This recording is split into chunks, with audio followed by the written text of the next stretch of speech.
or at least close. Okay, we in it to win it. We in it to win it. Mm-hmm. Have you ever done one of these before? Mm-mm. Oh, I get the first one too. Oh man, it's only right. Only right. One thing. One of these days, somebody gonna have to tell us how we met. Yeah, for real. For real. Me and Mamie left out. Hey fam, I don't even remember how I met y'all family. I just remember coming over y'all house one day, knocking on the door. Literally. And from there, literally, cousins. From friends to cousins. Facts. All right, so look, we're gonna get right into it. Mm-hmm. I am here today with Annie B. Annie B. Let's start from the beginning. Boys varsity basketball coach right now. Yes, sir. And Phoenix, Arizona? Yes. Phoenix, Arizona. Okay, yes, let's sir. start from the beginning because your basketball journey is something I've seen all the way from pretty much the beginning. From busting your ass on out, and you know what I'm saying. I ain't finna get on here. You know what I mean? Like you ain't finna be. Here you go. I ain't going down. Like this content is not about you. How you used to dog me in Chris' backyard and y'all backyard and no, we ain't doing that. You know what I'm saying? You ain't gonna have me out here looking bad. Nah, we lived it. But all right, so let's get started, right? Because basketball has played a big part of your life. So absolutely. Let's start when did you see that you had a love for the game that you had? I was actually very, very young. It was 6 or 7. 6 or 7. Honestly. 6 or 7. And during that time, so what happened was I was just bouncing my basketball around. Mm-hmm. Just always had it in my hand. And then my uncle noticed that I had a little something to me. Uncle Corey? Uncle Corey.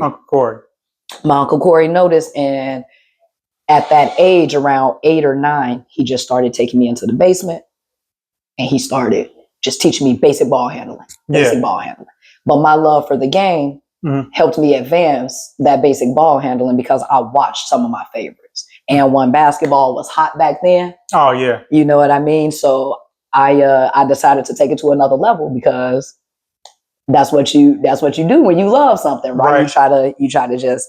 So long story short, when I picked up that basketball and he started training me, I took it serious. I was always in that basement bouncing my basketball. I was always watching my favorites, trying to learn some moves I can incorporate in my game, right? Who was your favorites growing up?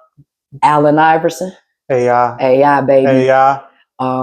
Being from Chi-Town, Jordan. Of course, MG. Got to. And I loved me some white chocolate.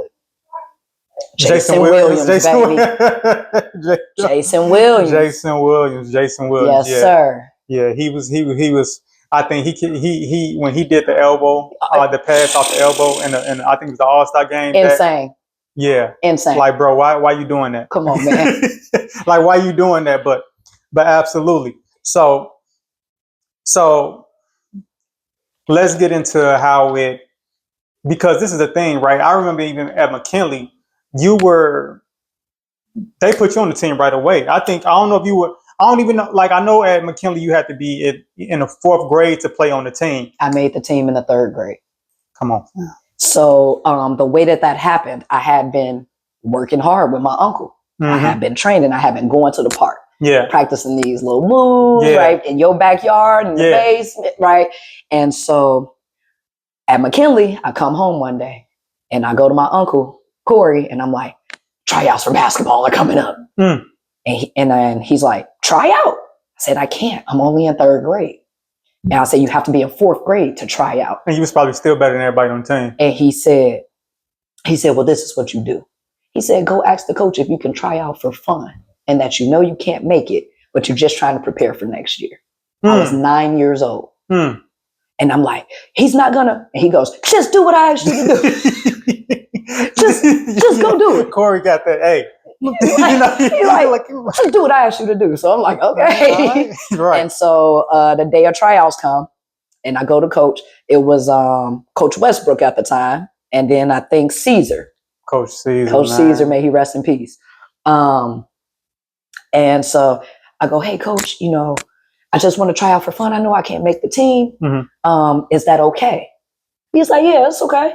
Mm-hmm. Man, they posted that list. I was on it. Right. Ended up being the starting point guard. And starting. In the 3rd grade. That's so dope. Yes, sir. That's so dope. Now let's go ahead and get to middle school, because this is where we kind of split a little bit, right? Because ever since we was all in the same, you know what I'm saying? Yep, absolutely. But and once we got to middle school, I went to Roosevelt, and I went and to you went to Marshall. Marshall. Yes, sir. Now you my rival. Yep. Now we ain't rock. Now I can't even rock with you. You know what I'm saying? So absolutely. Talk about your experience, you know what I'm saying, at Thurgood. At Thurgood, so I went there because of academics. That's why so they sent something in the mail. Fam, maybe people do know, but fam, you smart. Back then they actually did considered moving me up a grade, but my mother said no. I didn't know that until I talked to my mother. My test scores were high. Everything was high. So Thurgood Marshall was the Math and Science Academy. That's why I ended up going there, because they just sent some mail to the house, and my mom was like, yeah, we gonna send you here. Yeah. You know? I remember taking that test too. Yep. I scored That's exactly really why high. I went to Roosevelt. And I don't even know if I took the test serious or not. Who knows, man? But yeah, it was like, why she get to go there? Yeah, it was high enough to move me up a grade, to consider moving up a grade. But I just stayed in my grade, and I asked my mom, I said, well, why didn't you do it? Yeah. You know, why didn't you let me go up one? She said, I didn't want you to grow up too fast. I wanted you to stay where you were and grow out. I said, oh, okay. Mm-hmm. And so then transitioning into Thurgood Marshall, I came with some of my friends, some of my best friends, Aisha, and those girls were still playing basketball. Yeah. I remember she was on the team too. Yeah. And we just had that good chemistry because we were friends. Yeah. Right. And we went regionals every year we were there.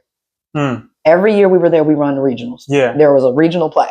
Look, I ain't gonna lie to you, right? I used to be at Roosevelt, and I used to be hearing people like say your name and then talk about other players at our school that could beat you. I'm like, hey fam, look,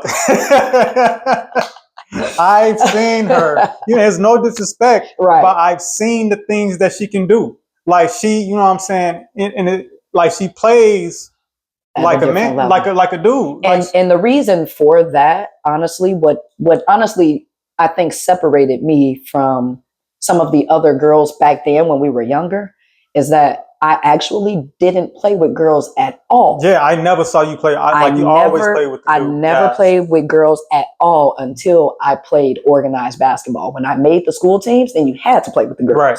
There was no, co-ed, you get to play with the boys, right? It wasn't that. So prior to that, when I was doing all of my, trainings, like working on my game, I was playing with y'all. Right. I was playing with people that were better than me. Me, stronger. Claude. That's another thing. Older people too. It's just when, like, you know what I'm saying? It was older people that, and we weren't taking it easy on you just because you was a girl. No, you weren't. This is the thing. like, hey, you over here to rummage. Like, hey, fam, she better than you. Hey, don't be saying that, bro. Like, now I got to get you on this court. Now I got to show you. No, seriously. But it was times like, hey, I'll be honest, I definitely got handled. But you also handled me. You were taller. You get what I'm saying? So when I was that young, playing you guys that were taller, playing you boys that were stronger, playing you boys that were faster, that made me better. Absolutely. I had nothing to lose out there. Right. We was preparing you. Yes. Yeah. Everything to gain. And it's actually something that I share with a lot of the kids that I work with these days. I'm like, y'all got to stop being afraid. There's nothing to lose when you go to the park or you go to the rec.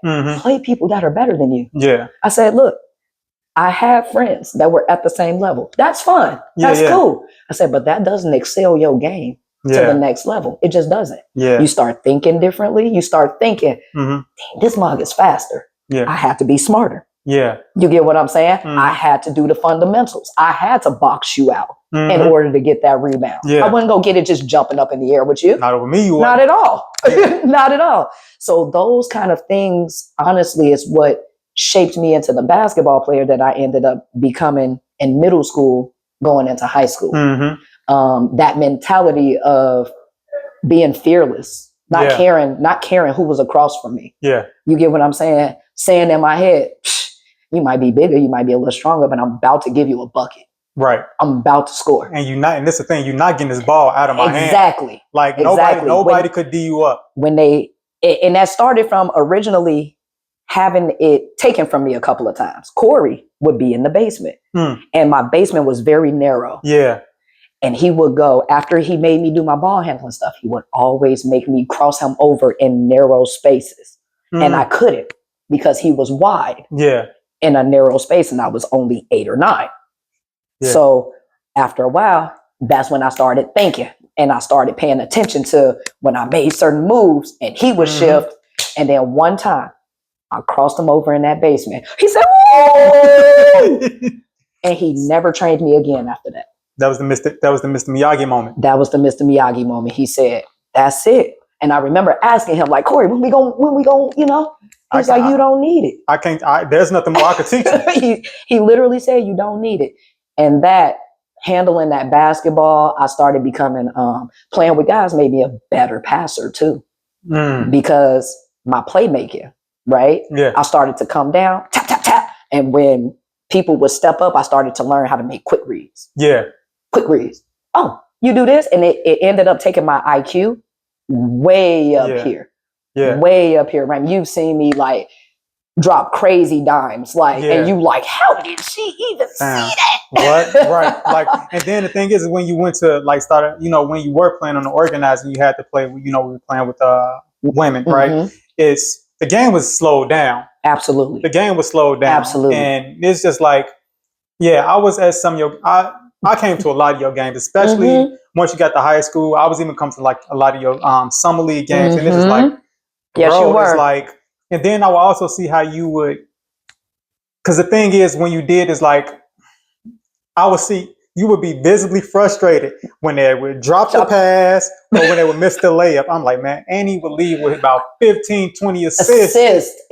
If I had people that they weren't ready for it. Yeah. And that was again, playing with guys, they were ready for it. Yeah. So when I would make those plays and those passes, they would finish. Yeah. So like you said, when I then got into organized basketball and started playing with other girls and women, I'm like, some of them were ready. Yeah. Right? Yeah. Like I played on a really good club team. Yeah. He had some of the best girls in the state, the best coach I ever had.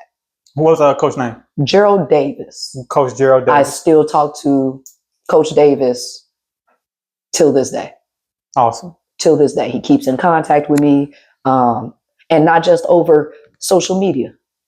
He still has the same phone number. I still text him because he was like a father figure. He wasn't just a coach. Yeah. Because growing up, I didn't make the best decisions all the time. And that was just somebody that was just always in my corner. And I have a very supportive family. Absolutely. Absolutely. But that was just, he was just awesome. He was everything that you needed in a coach, right? And it wasn't just about basketball. When I wasn't doing right, that man was at my house, in my living room, with my family, having a conversation about the things that I'm doing outside of basketball.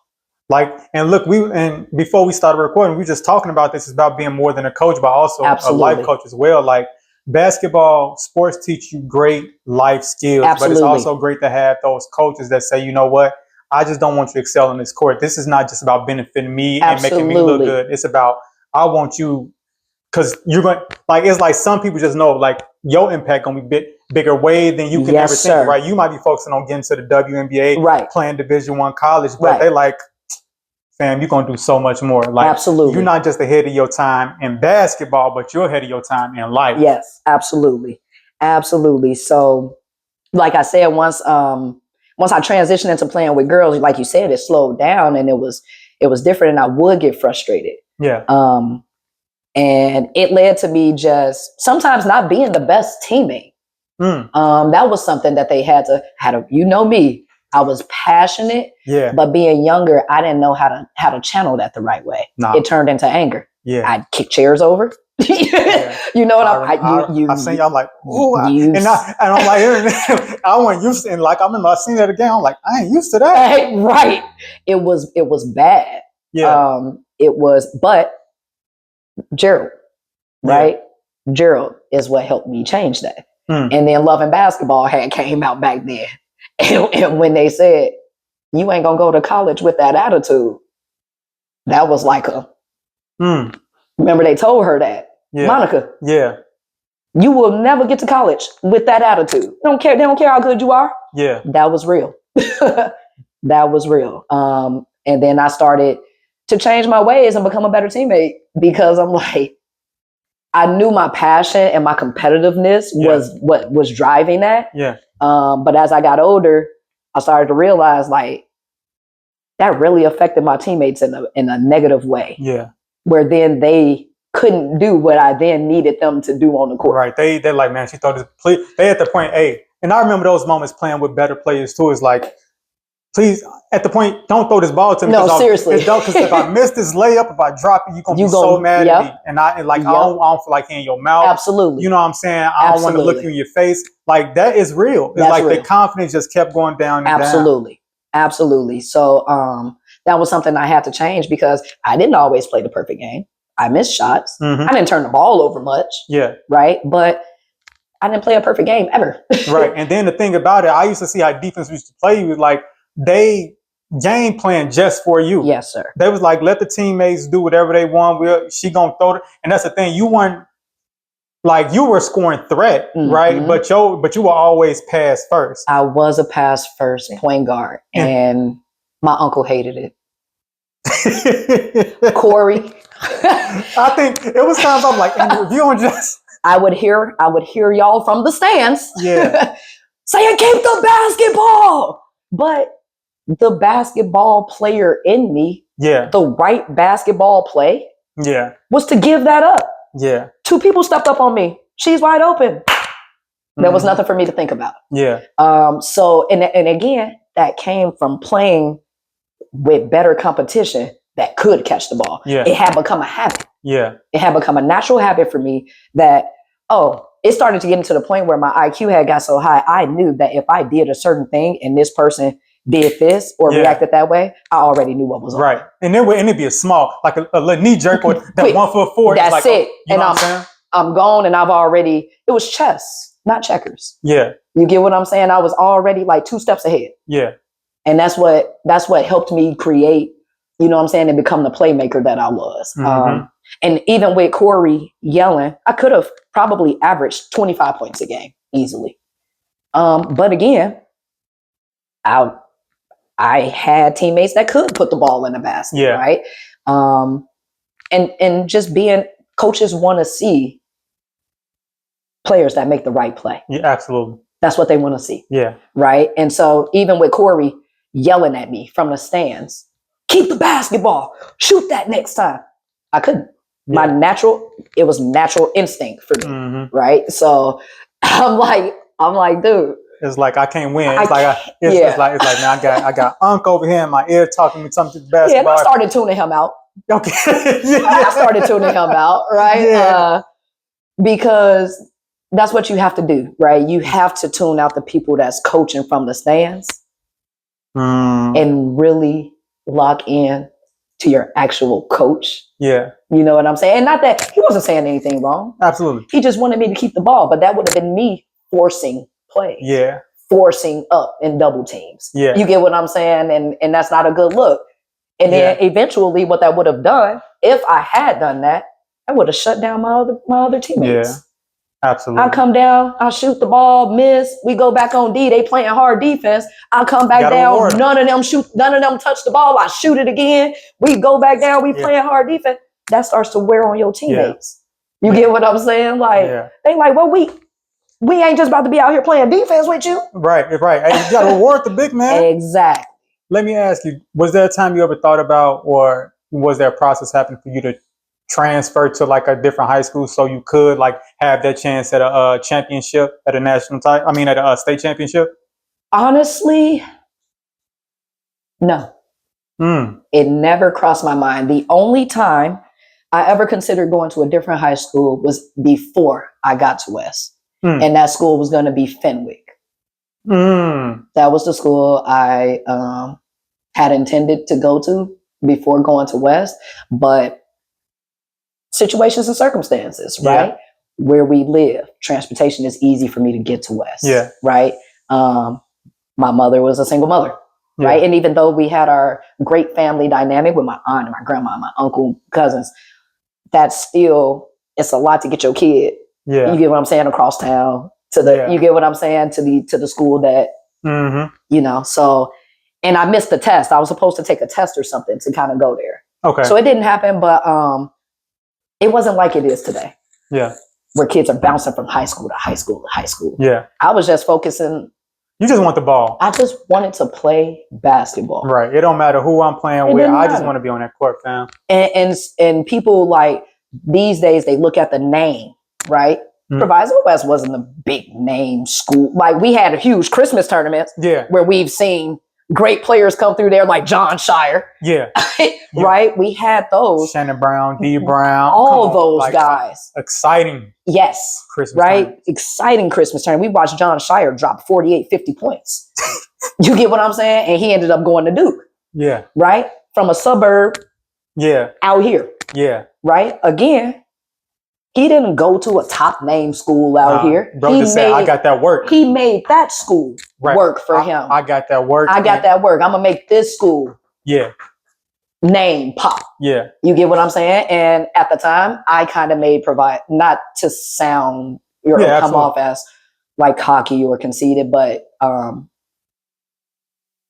I had kind of made people start kind of looking at Proviso West girls kind of like, who's this little? You get what I'm saying? And we had some other players that also helped with that. You know, you had Terriel Cannon. Absolutely. You know what I'm saying? You had Blanca. Nyanka was a good post player. You know what I'm saying? So I had some girls that could, you know what I'm saying, do and some then stuff. Even like there were players that went before you, like the Kyra Smiths. Oh, and the Charlene's and ballers. Right? Ballers. They actually were the ones that did make a name for Proviso West because those, you get what I'm saying? And then there was me, right? So, but the top names were like Fenwick, Oak Park, Naperville Central ended up becoming one when Candace Parker went there, right? So for me, it was about playing basketball, loving the game, and just playing hard no matter what court I was on, no matter what school I was at. I was always going hard. So let's get into the next one, right? Because college. Yes, sir. Because we got to address this part. Yes, sir.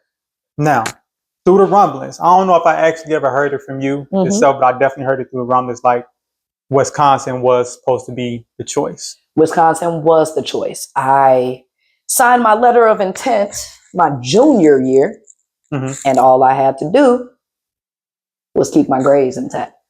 Now, as you know, I was very smart. Very smart. Educated. Yes. However, when you get to high school, it's different. That's the first step of you starting to grow up, right? It's a little more independence, right? So I started doing stupid stuff. I wasn't going to class. So what happened was I signed my letter of intent my junior year to the University of Wisconsin in Madison. I went on my official visit, and the moment I stepped on the campus and stepped in the locker room, I was like, this is it. And they had our colors too. Red. You right at home. Black. Well, I was right at home. And it was a W. Yep. I was right at home. And so what happened was, going into my senior year, I had an easy class too. Earth science. I don't even remember that option. Earth science. I had earth science, and I went probably the first week, maybe, of school. I had never been back. Because during that period, it was the 4th period class. And during that period, all the athletes were in PE or lunch. All of them. I'm like, how did I get here in earth science and not with these guys? So I would ditch. I would go into the field house. and be in there with the athletes, or I'd be in the fourth period lunch, Yeah. depending on where certain friends Yeah. were and how I was feeling that Where is day. it popping at right You now? get what I'm saying? Walk past the classroom, sub teach. You get what I'm saying? And then I showed up for the final exam, the day of the final exam, and I said, I forget my teachers' names. It's actually kind of sad. I don't remember any of my high school teachers. I only remember my middle school teachers, K through 8. You Every don't remember single one. no high school. I cannot name one high school teacher. I can only name the principals and the deans and my coaches. Yeah. I can't name one high school teacher. And the reason I think being is because the people that had the most impact on me were K through 8. Mm. Those were the ones that started to really, really shape me. Yeah.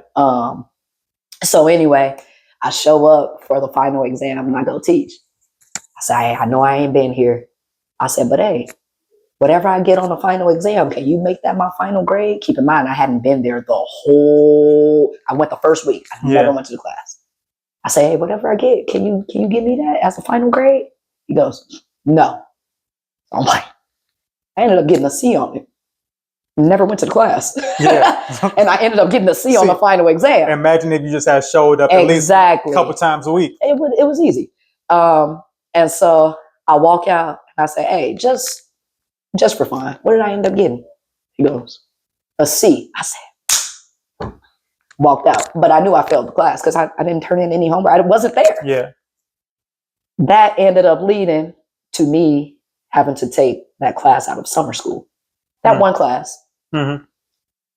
And as a result, the University of Wisconsin pulled their scholarship offer to me and said, we don't care how good of an athlete you are. We are an academic school first. Damn. Yes. Reality. Monica moment. Really set in. I cried. We tried everything. We appealed. My AAU coach. We appealed. We wrote letters. We got letters from other people just to support, yo, give me a chance. I'm actually smart. I just was being lazy. I just didn't go to class. Like, I'm sorry. And they did not budge. And a part of that reason was because they already had a player on academic probation. They was like, oh no. Yeah, we're not doing that. We're not doing more than one. And so that was one of the most hurtful, one of the most painful moments of my life. And I lost my father at the age of 9. That was one of the most hurtful things I remember. I remember just crying, facing the pillow, just like I blew it. I blew it.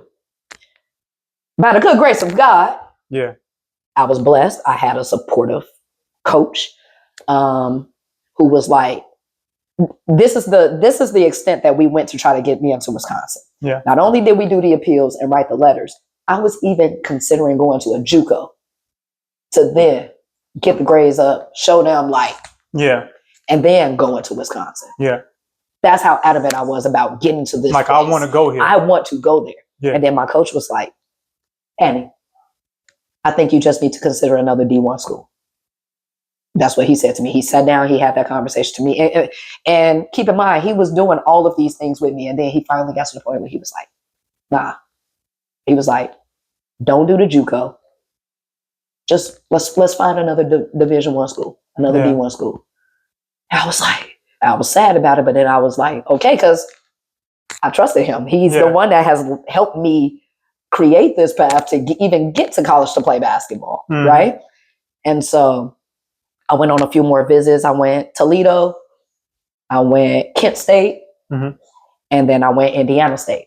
Indiana State had actually offered me before and then took it back when they got the commitment from another guard. Yeah. And then they opened it up again because I think that guard ended up tearing her ACL. They did keep her. Okay. They didn't get rid of her. She rehabbed and still went to Indiana State and was one of my teammates. Yeah, I think when I came out to your one of your games, I do remember one of the players being there. Yep. Yeah. Yep. And so, long story short, after I went on all those visits, I was like, okay, Indiana State is it. Yeah. This is it. And so that's where my journey then began for my basketball career. Yeah. I was really hurt about Wisconsin though. Yeah. Lesson learned. Yeah, absolutely. No regrets. I mean, it's a definitely learning moment. It's telling you like, hey, look, like you say, I don't care how good you are at what you do. Yep. It's like it's certain expectations you still have to meet. This is Absolutely. not all about you. Absolutely. And as a coach, it's actually an experience I share with all the players. I have no shame in it because, like I said, at the time it hurt, but you grow and you move on. Yeah. And you learn. And if you don't learn, yeah, right, then that's the problem. Yeah. So again, I tell all these athletes, I have a talented athlete right now, doesn't care about his grades. I said, I cannot do anything for you when I get to talking to these colleges and they ask me, what is he like in the classroom? I'm not going to be able to save you. You got to save yourself.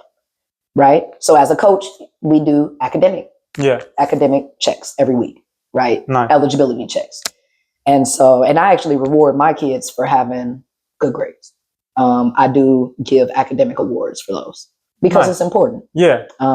Last year was my first year as head coach. That was my first year doing it. Prior to that, nobody had done it because I need them to know the importance of education, truly. Even if you don't go to college. Yeah. Graduate high school, get your diploma. It's a different day and age, right? Learn all that you can. Be a sponge. Be a sponge, right? It's somebody that can teach you something. Right. And you ain't got to take everything with you. Exactly. You ain't got to take everything. Take the good stuff. Take what applies. Exactly. And apply it. Yeah. You get what I'm saying? So, yeah, man, I ended up at Indiana State. That was different. Yeah. I know. I remember when I came and saw you. You know, I think especially like, you know, when you talk about people like Corey, how hard he used to be on you. Like, even for me, like watching you during those times is like, we wanted nothing but the best. And we knew like, man, she on her way to the big league. You know what I'm saying? And it was like, I saw you play at Indiana State and I'm like, this is different. They not running enough for me. They you know, it's slow down basketball. I'm like, man, she need to run. She need to push that ball. Dog, they moved. So that's the thing too. When you go to college, you got other girls that were the girl at their high school. Yeah. You ain't just the girl no more. Yeah. You get what I'm saying? So they actually took me off the ball. They took me off the ball and put me at the 3.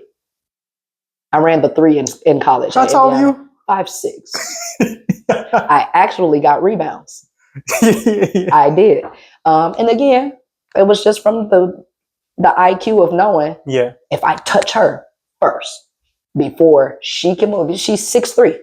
If I touch her first and drive her out, that board's mine. Yeah. It was simple, right? We had another point guard who was shorter and could handle the ball. That's the one they wanted bringing up. That's my homegirl. Her name is Angela. Angela was our point guard.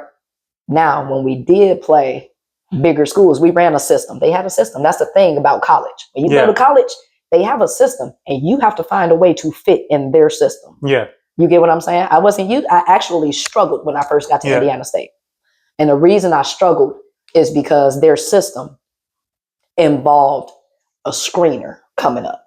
So my big would come up here. Keep in mind, in high school, I didn't need no screeners. Yeah. Didn't have one. Boop, boop, boop, boop. Gone. Boop, boop, boop. Gone. Yeah. I'm creating on my own, right? Yeah. So when I got to Indiana State, it was a struggle because they're bringing this big girl up.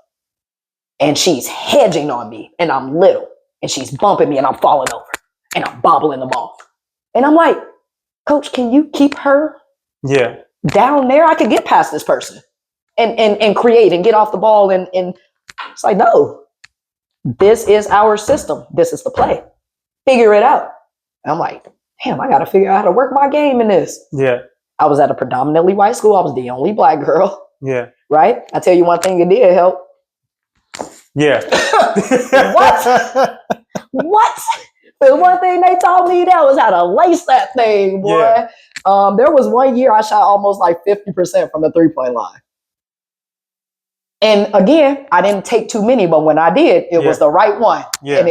And You get what I'm saying? Because you still had, because even though you move my position, it doesn't take away. Look, the fact that I could still get to the basket. Yeah, and also it's like you just played all these years of being the pass first point guard. Exactly. So it's like, so that was an adjustment. So it's like I'm gonna take the smart shots. Absolutely. I'm gonna take the absolute smart shots. I ain't no deadly shooter, but I'm gonna take the shots that I know gonna help my team. Absolutely. You know what I'm saying? Absolutely. So that's what it became about. And I try to share these experiences with people and let them know, like, man, who you are in high school, that'd be a little different when you get to college.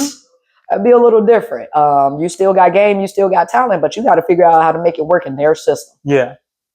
And actually, I used that system that they ran that I hated originally at my high school. With my high school boys. Full circle moment. Yes, sir. Because I realized what that offense does. Yeah. I'm like, oh man, this really keeps the floor spaced out. Yeah.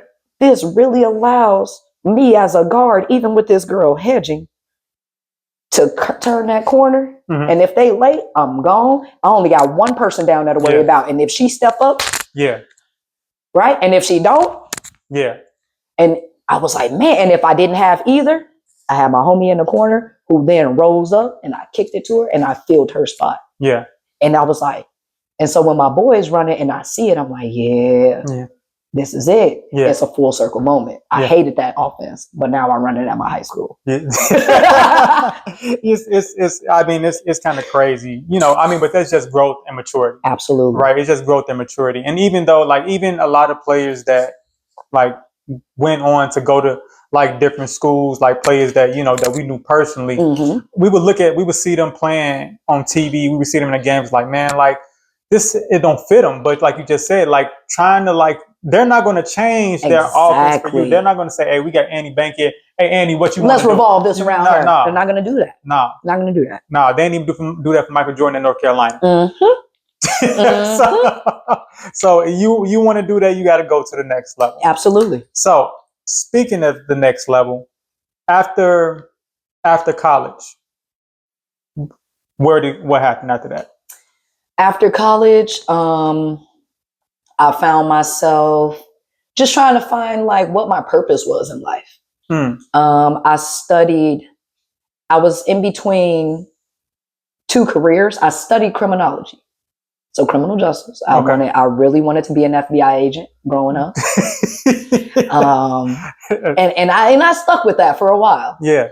And then I had a couple of bad run-ins with some cops. And it kind of just, back then, being younger, it steered me away.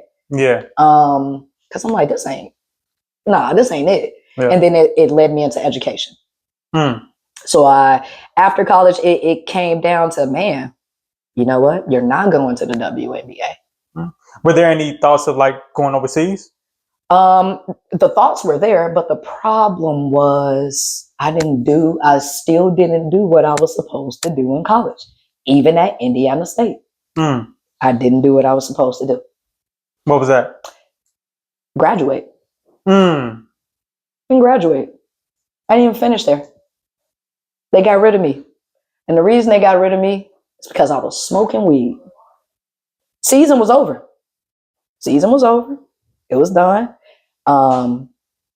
So yeah, I had been smoking pot. And then, so what happened was, this is really what happened. Yeah. A teammate got caught during season. Okay. In which she failed her drug test. Yeah. So then it was therapy. They came up with counseling, something, and then I think she had a little cardio, some extra cardio or whatever. But I was happy that she didn't for real get punished because that was my dog. Yeah. But then after that, right? So there weren't really, like I said, they made her do some therapy, some counseling or something, talk about why she felt like she needed to do that or whatever the case was. But I had some teammates that were upset. I had some teammates that were upset that she didn't get a harder consequence. And so fast forward, After that, toward the end of the season, literally, end of season, I'm in the office and we're filling out for our sizes for gear. We're about to get ready for get gear and stuff. And so we had a meeting the day before that where coach said, the way we dealt with this situation during the season, it wasn't right. We're going to make some changes. He said, so from now on, anybody that fails a drug test is automatically terminated from the team. He literally he made that rule. And then the next day, I'm not kidding, the next day we go in, they call us in the office to fill out, put your sizes in, new shooting shirts, and blah, blah, blah, blah, blah, blah. And so as I go in, I'm like, oh man, yeah. And then the assistant coach, who was also a former player, goes, Annie, I need you to come with me to, the health center or whatever. I'm like, oh, okay, what are we going for? She said, I need you to pee in a cup. And I just looked at her. I said, are you serious? She's like, yeah, keep in mind, he had just changed the rule the day before.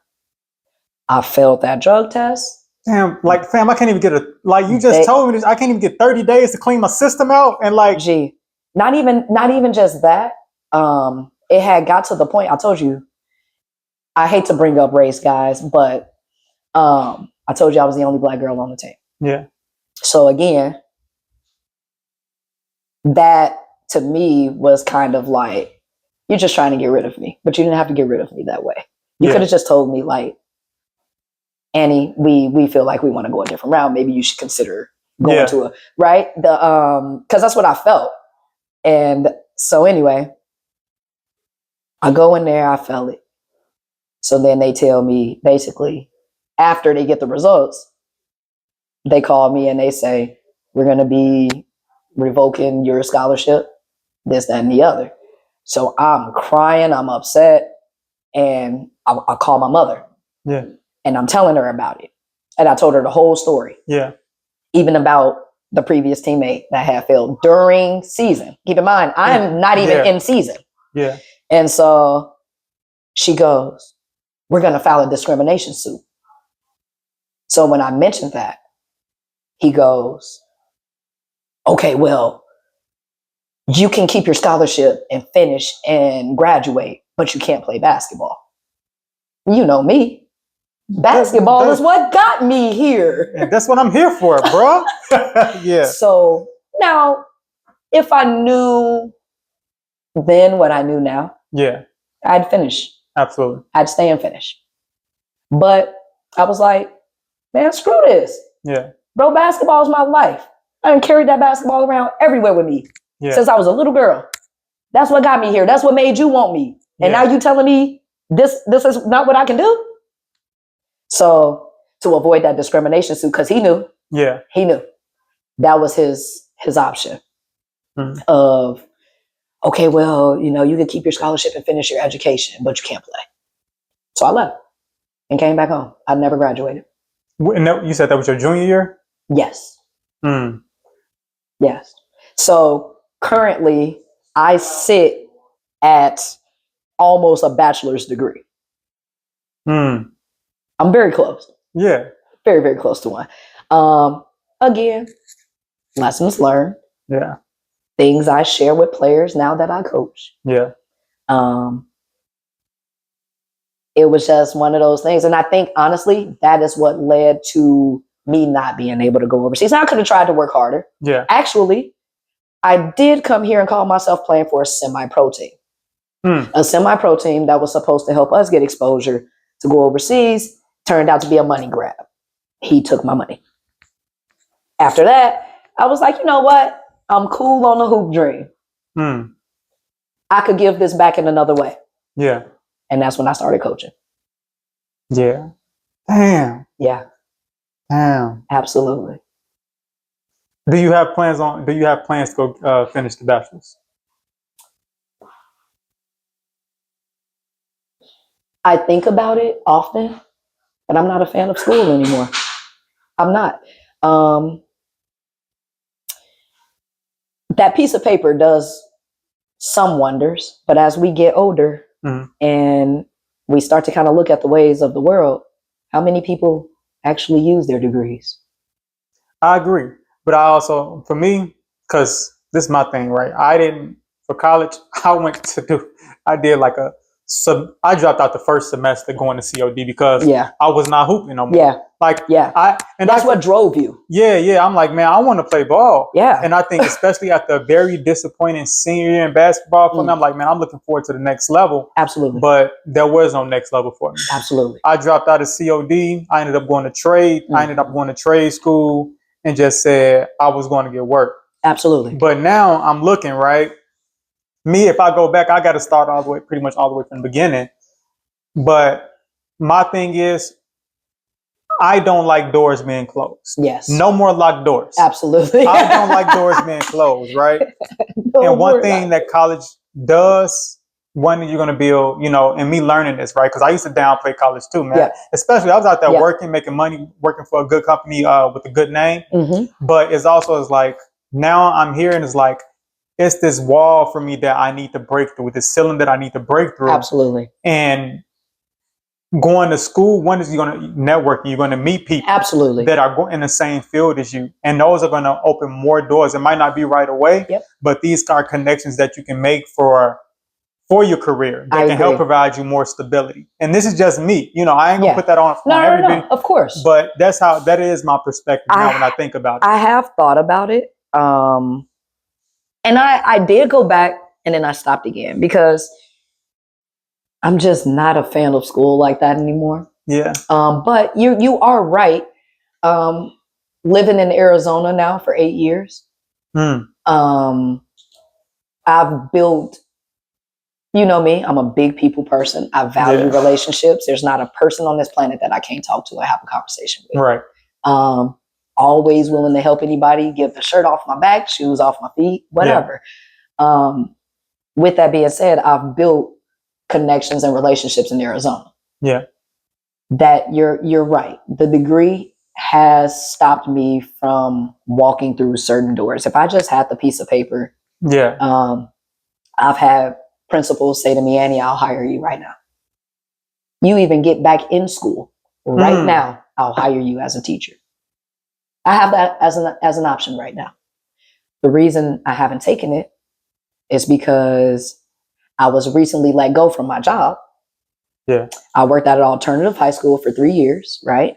And for those that don't know what an alternative high school is, that's just basically kids that have been either kicked out of the local high schools for various reasons. Yeah. It could have been fighting. It could have been vaping. Or you get what I'm saying, like smoking on campus. Yeah. It could have been some didn't get kicked out and fell behind on credits. Yeah. COVID messed up a lot of our youth when they had to go online. A lot of them fell behind academically. Yeah. So that alternative high school allows them to come there, catch up. And if they want, once they catch up on their credits, they can go re-enroll into a traditional high school. Okay. If they haven't been kicked out. Right. So that's a tougher population. Most of my kids have been kicked out. Yeah. Those are the ones that are misunderstood. Those are the ones that'll curse you out. Just tougher. Yeah. And so I basically working there for 3 years. I love that job, even though those kids are tough. Yeah. I've had the impact on quite a few of them, getting them. It was a good feel, you know, and then the numbers went down. And so they eliminated my position, which was at the end of June. So at the end of June, after 3 years, that was my last day of work. I had to say bye to my students, the students that I love and care about, the ones I've been working hard to try to get to graduate, say bye to a great team. But then that made me realize, like, I'm just a number to y'all. I'm just a number to y'all. It didn't care the kind of relationships that we built with these kids, the kids that we were able to get through the door, the kids that thought about committing suicide, that are now graduates and moving on with their life, like trade school or military, right, to better their lives. That doesn't matter. Those aren't in the metrics. That doesn't matter. And so to me, I felt like I'm a big prayer, always a true believer. And I've prayed to God to be a basketball coach, a varsity basketball coach. Yeah. He granted that. Yeah. He did. He didn't grant me at a good high school either. My program is not as good right now. Mm-hmm. He said, you asked me for a head coach position. Yeah. I ain't tell you it was gonna be easy or at a good. I ain't tell you was going into a good program. Yeah. But I gave you what you asked for. The move you Goldie Hawn are going to play with, or what was that football Wildcats? Yes, sir. Yes, sir. Goldie Hawn and Wildcats. Yes, sir. So after I got fired from my job, it's easy for me to go back into another education job. I've been in education all my since I was like 22. 23. Yeah. I could go into education right now, but the way that they made me feel made me go, Annie, be your own boss. Yeah. Be your own boss. So I do have a business where I train kids in basketball. And then I do have the head coaching job. Yeah. That doesn't pay. It's a stipend. So the head coach job at the high school, you just get a stipend. Okay. It's not a salary position. Exactly, where it could truly help me pay my bills. Yeah. But the training business is something that I could grow. Yeah. That could help me, you know what I'm saying, pay my bills. Yeah. And I'm the right kind of coach. I do things for the right reason because I've had that support growing up. Yeah. And I know what that looks like. You're hard-led. Exactly. So, and it's not to be envious. I know that doesn't get you anywhere, but I see people out there that are not doing it for the right reasons. Making a bag. Yeah. Checking a bag. Just because they're in it for the money. Do you truly care about the kid? Yeah. You get what I'm saying? So after being let go, I cried that one day. And then I realized that God said, you're too comfortable. This is not what you asked for. And I really feel like that's why he closed that door. Yeah. And so now I have a very supportive spouse. Yeah. Who says, let's focus on growing your business. Yeah. This is the time. Yeah. Put all your focus strictly on that. Yeah. And I'm like, okay, that's what I'm gonna do. Because me impacting the youth is what means the most to me. It really is. They are the future. Yeah. They really are. And in the high school that I currently work at, the demographics of where they live are not the best. You got some kids there that got money. Yeah. And then I got the ones where it's okay. I don't mind coming out my pocket for you. Yeah. I don't mind picking you up if you ain't got a ride. Yeah. If you want to be here, I'm gonna help, because I know that even though I made mistakes, basketball helped shape me into the person and the woman that I've become. Yeah. Right? Started becoming more disciplined, more responsible. You get what I'm saying? And just learning to work hard for whatever it is that you want. Yeah. Doesn't matter what it is, you got to work at it. It just don't come to you. Yeah. Right. So that's truly the reason I didn't think about going back to school, because I'm like, I honestly don't have to go back to school to be my own boss. I've learned the way that the world is now.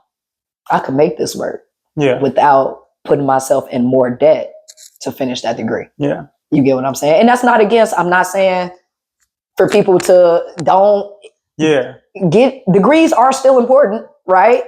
Just make sure it's what you truly desire. You get what I'm saying? And this is one thing I say to my kids. If you love what you do, it'll never feel like work. It'll never feel like work. Me coaching, I could be in that gym all day. Yeah. Even at the alternative high school, I could have been there all day because I loved it. I loved the kids, right? And it didn't feel like work. I just got paid for it. Yeah. And my thing is, right, even telling my son now, because this has been, because now that he's getting more in basketball, it's like, dude, I want you to be good at basketball, but I want you to be great at life. And also, I want you to make sure that even if you have NBA dreams, use basketball as a tool to fuel your life. Absolutely. You know what I mean? It's like use that to build resources, to build relationships, right? Always show up. When people see that you're a student and that you always want to learn, like there will always be someone that will be willing to help you. Absolutely. So it's just, you know, and I want to circle back real quick because, and I want to speak on it when you said it, but when we talk about coaching from the stands, I had a moment.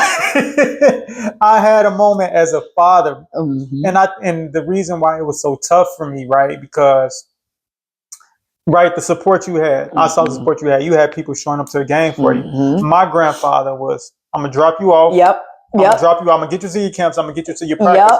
But I got some go errands to run, bro. I'm taking care of a whole household here. Absolutely. And no one really ever came to my games, and so now it's almost like I don't want to call it it may be somewhat of a burden, but it's like I got to show up for you harder because I didn't have that, and I know what it felt like that to not have that. So I was at this game, and now get your hands up. Come on, and I'm talking to the whole team. Get your hands up, defense. Come on, listen. That's good coaching though from the stands. No, and so what happened was I saw my son's attitude one day after the game. And my son got a little attitude, man. And so, and I'm talking, and I asked him, I said, "Hey, are you okay with me like yelling and stuff from the stands?" He's like, "I'm okay with the dad, but my teammates say it's distracting." So, you know, I had to take a real accountability moment. Absolutely. And then I asked him, you know, can I come to your practice to talk to your teammates, and your coach? And what I ended up telling him is, you know, like, hey, look, I'm not trying to be that guy. I just want to see y'all win and y'all be great. And I told him, you know, I don't want the coaches to think y'all doing anything wrong. I just have a big passion for this game. Absolutely. And I want y'all to do well. I want to be that voice, you know, for my son that I didn't have. Yes, sir. You know what I'm saying? Absolutely. So, and you know, and I told him, hey, from here on out, my lips are sealed. I clap and I do those things, you know. It's hard though, because we are such basketball lovers and we're very passionate about the game, right? That passion can come off wrong to others. You get what I'm saying? My passion has come off as like me yelling at a kid or and I'm like and first of all I want to touch on what you just said. As a parent or as a coach, we appreciate that you even took that moment to come to the practice and say, hey, I don't think that you guys are doing anything wrong. Parents don't do that. You get what I'm saying? And honestly, that is what kind of causes some conflict in the development of the player. You get what I'm saying? When you have parents that don't take the accountability like that. You get what I'm saying? Well, you my kid, and he need to, and she need to. You get what I'm saying? And it's like, do you trust me as a coach with your kid? And if not, then that's a different conversation. And maybe you should take him somewhere where you do trust the coach with your kid, because that matters. It does. That really matters. My mom and them didn't question Gerald now. They just yelled from the stands at me. Right? But I love what you did. I have, this past season, I've had parents yelling at me to put their kids in, upset because they felt because they were seniors that they should be playing. And I'm a fair coach. I don't care what year you are. I was a freshman. I was a freshman that was playing better than some of my upperclassmen. And as a result, I got on the court. It is the same thing. I had some younger players that were playing better than that senior. He's going to be on the court. And it's not like he didn't play. As a senior, you still played. But you're mad because you're not starting. Or you're mad because you're not a captain. So then I had to meet with the parents and explain why those things were. You get what I'm saying? You took the initiative. You get what I'm saying? They don't do that. Not a lot of them do that. Some do. But again, that's good coaching from the stands. What I don't like is the coaching that goes against me and what I'm saying and doing. If I'm telling them to share the ball more because I see more ISO ball than team ball, and we're not putting the ball in the basket because we done got away from team ball, and you just worried about getting in your bag. Yeah. Right? When I see that, and I'm like, let's move the ball, and you telling him to shoot every time it touches his hands, now then you're going to be upset when I sit him out and I'm talking to him because I'm like, you ain't doing what, right? But I don't know what you're saying over there. I'd be so locked into the game. Yeah. Raymond, I'm not lying. Senior night at my high school, I started the seniors. Okay. And then one wasn't playing as well as, right? He got in foul trouble early, pulled him out. Put this other kid in, his kid's playing good. Right? His parents are mad at me because it's senior night. Yeah. So they start chanting to put him back in. I didn't even know they were chanting to put him in. I didn't find out until the end of the game. When somebody came over to me and was like, man, Annie, how do you do it? Like, what are you talking about? They like, you didn't hear his whole little student section yelling at you? Yeah. And I was like, nah, because I'm locked in to me and my boys and what we're trying to do. So for this one, I got to play a little bit of devil's advocate. So let me speak. So my senior night, I was hurt. That was also quit the team that night. The reason why I quit after that game, one, I had played JV all senior, most of senior anyway. But why I quit is because I got about 2 minutes of playing time. That wasn't the case for him, though. Yeah, but let me finish. You know, I had played. I know it's definitely going to be a different case, right? And I only played a couple minutes, and the thing was, it was underclassmen getting more playing time. Now, my thing was, this game, it meant a lot for me. Absolutely. This game, it wasn't. It didn't mean anything for the conference. It wasn't going to change. Absolutely. It wasn't mean we was going out there fool around or just play around. But it's like, it hurt because this was nobody. When I say nobody had ever came to watch me play for my family, and that night was the first time a family ever came and saw me play. I played 2 minutes, like 2 minutes at the end of the second quarter, going into the second half, going into halftime, and I never touched, and I never got in again. That's crazy. So. Right. So it's very different, right? Because, you know, it's very different, but it's also like, man, like as I feel what that kid was going through, and maybe, you know, I don't know how often his parents, you know, showed up to the game, but for me, yeah, that was tough. It was tough. But I also kind of understand is like, one, I understand what the coach at the time, right? The coach was a father. Right. And I saw how the other fathers would talk to him, come up to him. So it was like they had something they could relate to. For me, there was no one. So it was like, if I wanted this, I had to speak up on your behalf. And I was very soft spoken with that. Right. And I thought I gave the coach the benefit of the doubt because, bro, I have been playing for you since a freshman. I worked hard for you. Yeah. And maybe that was his way of saying like, hey, bro, you probably reached your ceiling and didn't know how to didn't know how to say it. Yeah. But that senior night, bro, I just wanted to dunk or something. Like, let me show my people how hard I've been working. Like all the work I've been doing, all these camps I've been going to, all the money that's been spent on shoes and what. Absolutely. Let me show you that it has paid off. Absolutely. And so I was really hurt by that and I took it personal. Obviously I've grown from it, but it's like some days it's still like, you know. Absolutely. I will say this. Here's why I think I'm a good coach. I have the perspective of a player, former player. I have the perspective as the parent of a player. My son is 15. I've been working with him since he was 5. Right. And then I have the perspective of the coach. So as a former player, as the parent of a player, and as a now coach, I consider all aspects of the game. I know what senior night means. I know what it means. That is literally your last everything. Last time ever touching that court. I had a kid who was a senior that did not play much for me. He didn't. That senior night was the most he played. Left him on the court. They were doing good.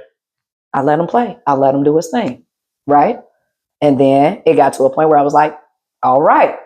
And I had to make that sub because he started to, right? Yeah. And I got him back in again. Yeah. Right. But I'm mindful of those things. Yeah. And I'm mindful of rewarding those that do show up, rewarding those that do play hard. Yeah. In a minute. Yeah. No problem. Raymond, I literally cut one of my best players last year. My point guard. No call, no show to practice. No call, no show to practice. No call, no show to practice. Right? So after conversations of, hey, y'all walk around on these devices all the time. Yeah. I'm only asking you to communicate. Well, you're not going to make it to practice. Yeah. That's it. I understand life happens. Things happen. I understand. Can you just let me know? Right. Right?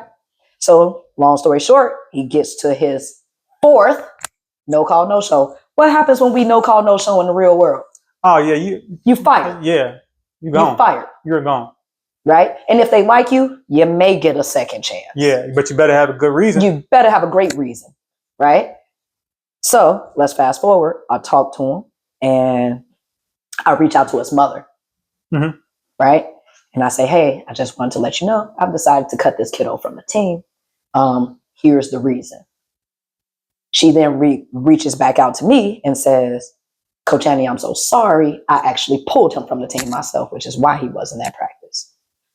That made me go, oh. So she then proceeds to tell me why. Mm-hmm. He hadn't made such a great decision when joyriding in her car overnight while she was asleep. Doesn't have a license. With 3 other friends and also got pulled over. So then that became a different conversation for me. Yeah. Right? So again, one of my best players. Yeah. I have no problem with letting you go. But now I have a problem with letting you go. Because then the conversation with me and his mother became, okay, I'm not going to cut him from the team now. So what I told her was, if I cut him from the team, that's going to give him more time to make bad decisions. Mm. I said, are you okay with having a meeting? I had a meeting. We literally text that day. We had a meeting that same day after we both got off work. I had a basketball game. Mm. Okay. So freshmen were playing. She came to meet me. My kiddo thought he was about to play. So funny. So we go up in my little office and we're having a meeting, and it's me, him, and his mother. And I say, hey, kiddo, I really spoke with your mother. I decided to not cut you from the team. He, woo! Man, thank you, coach.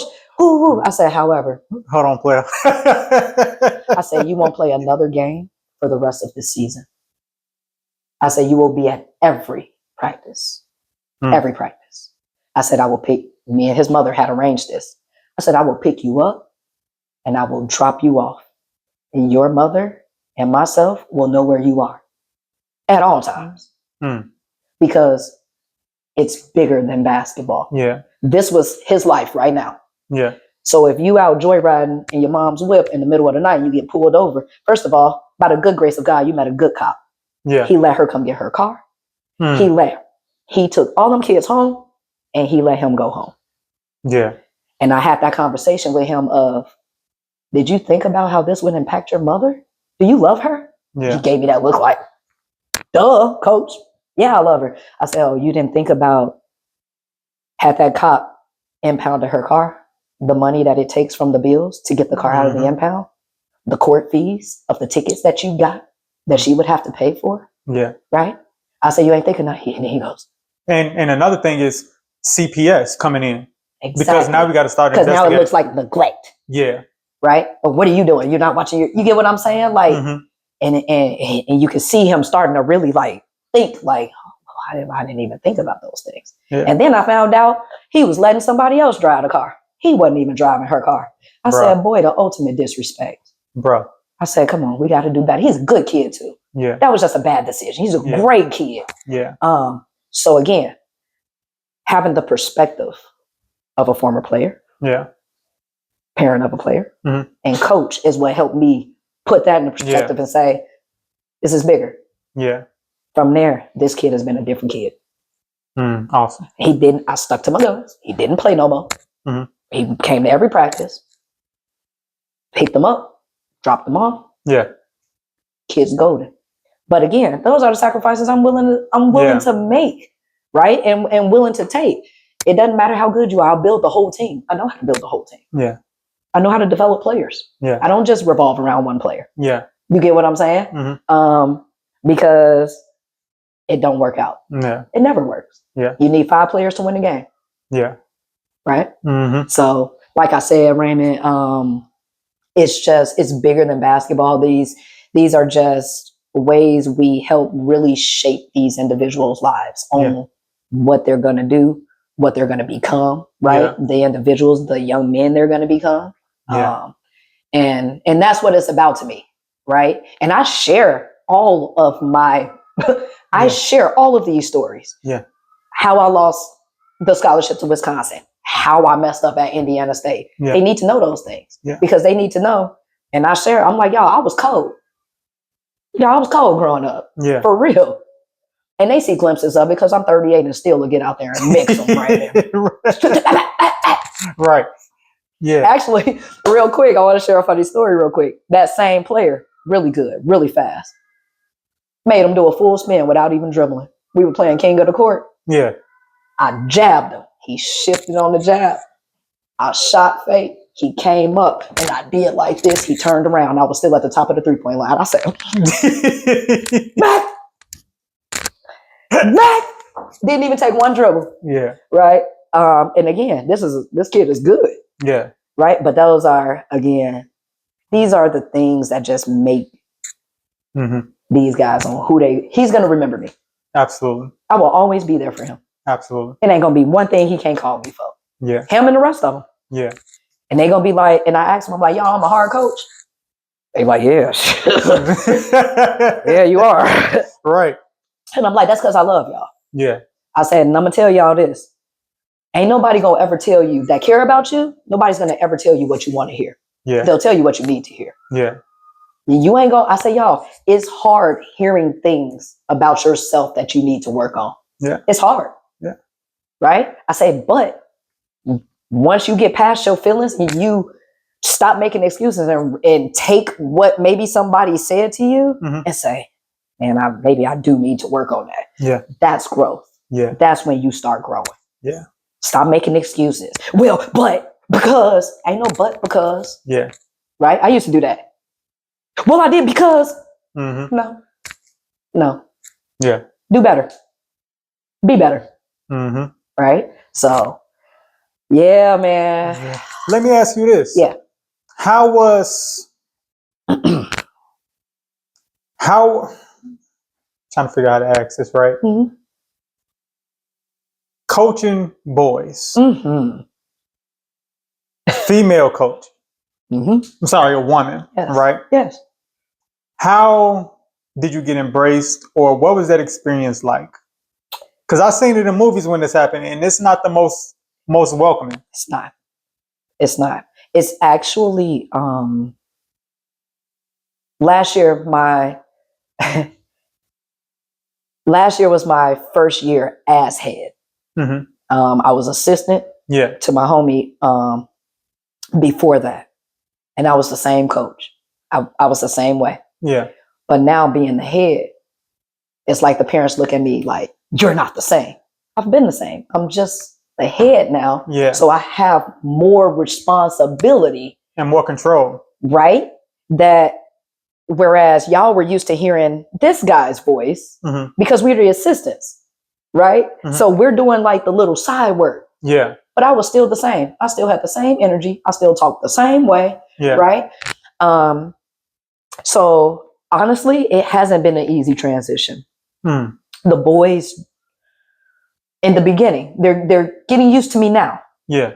But in the beginning, with me being so, hey, and that's not all the time. Yeah. You get what I'm saying?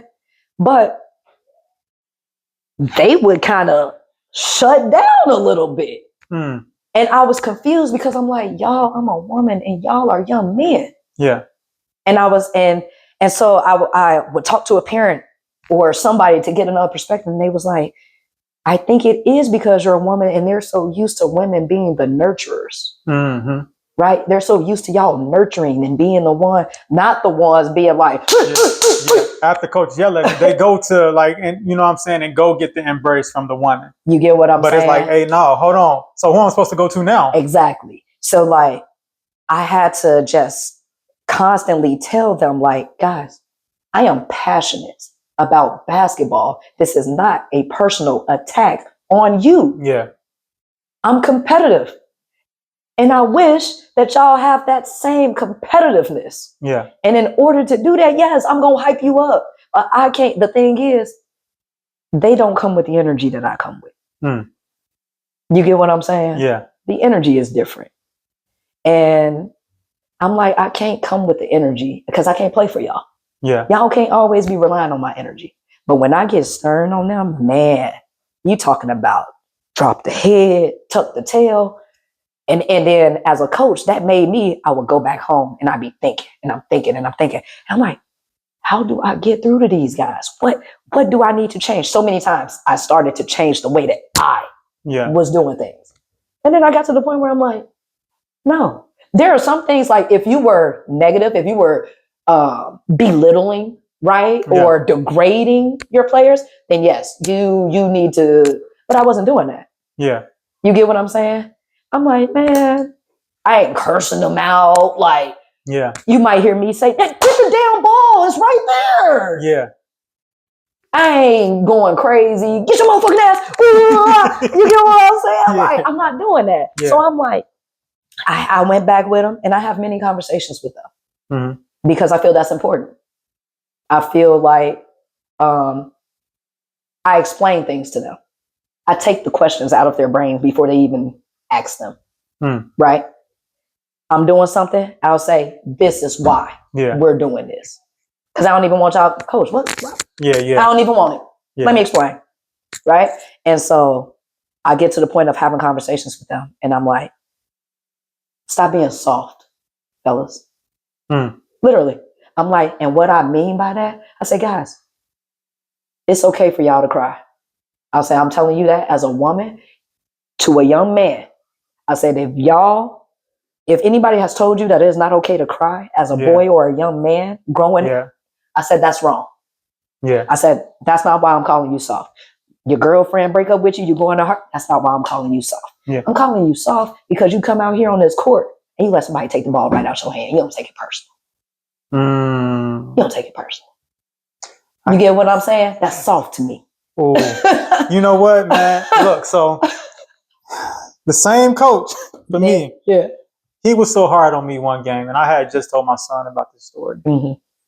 He was so hard on me after one game, and that soft word, I was crying in front of the whole team.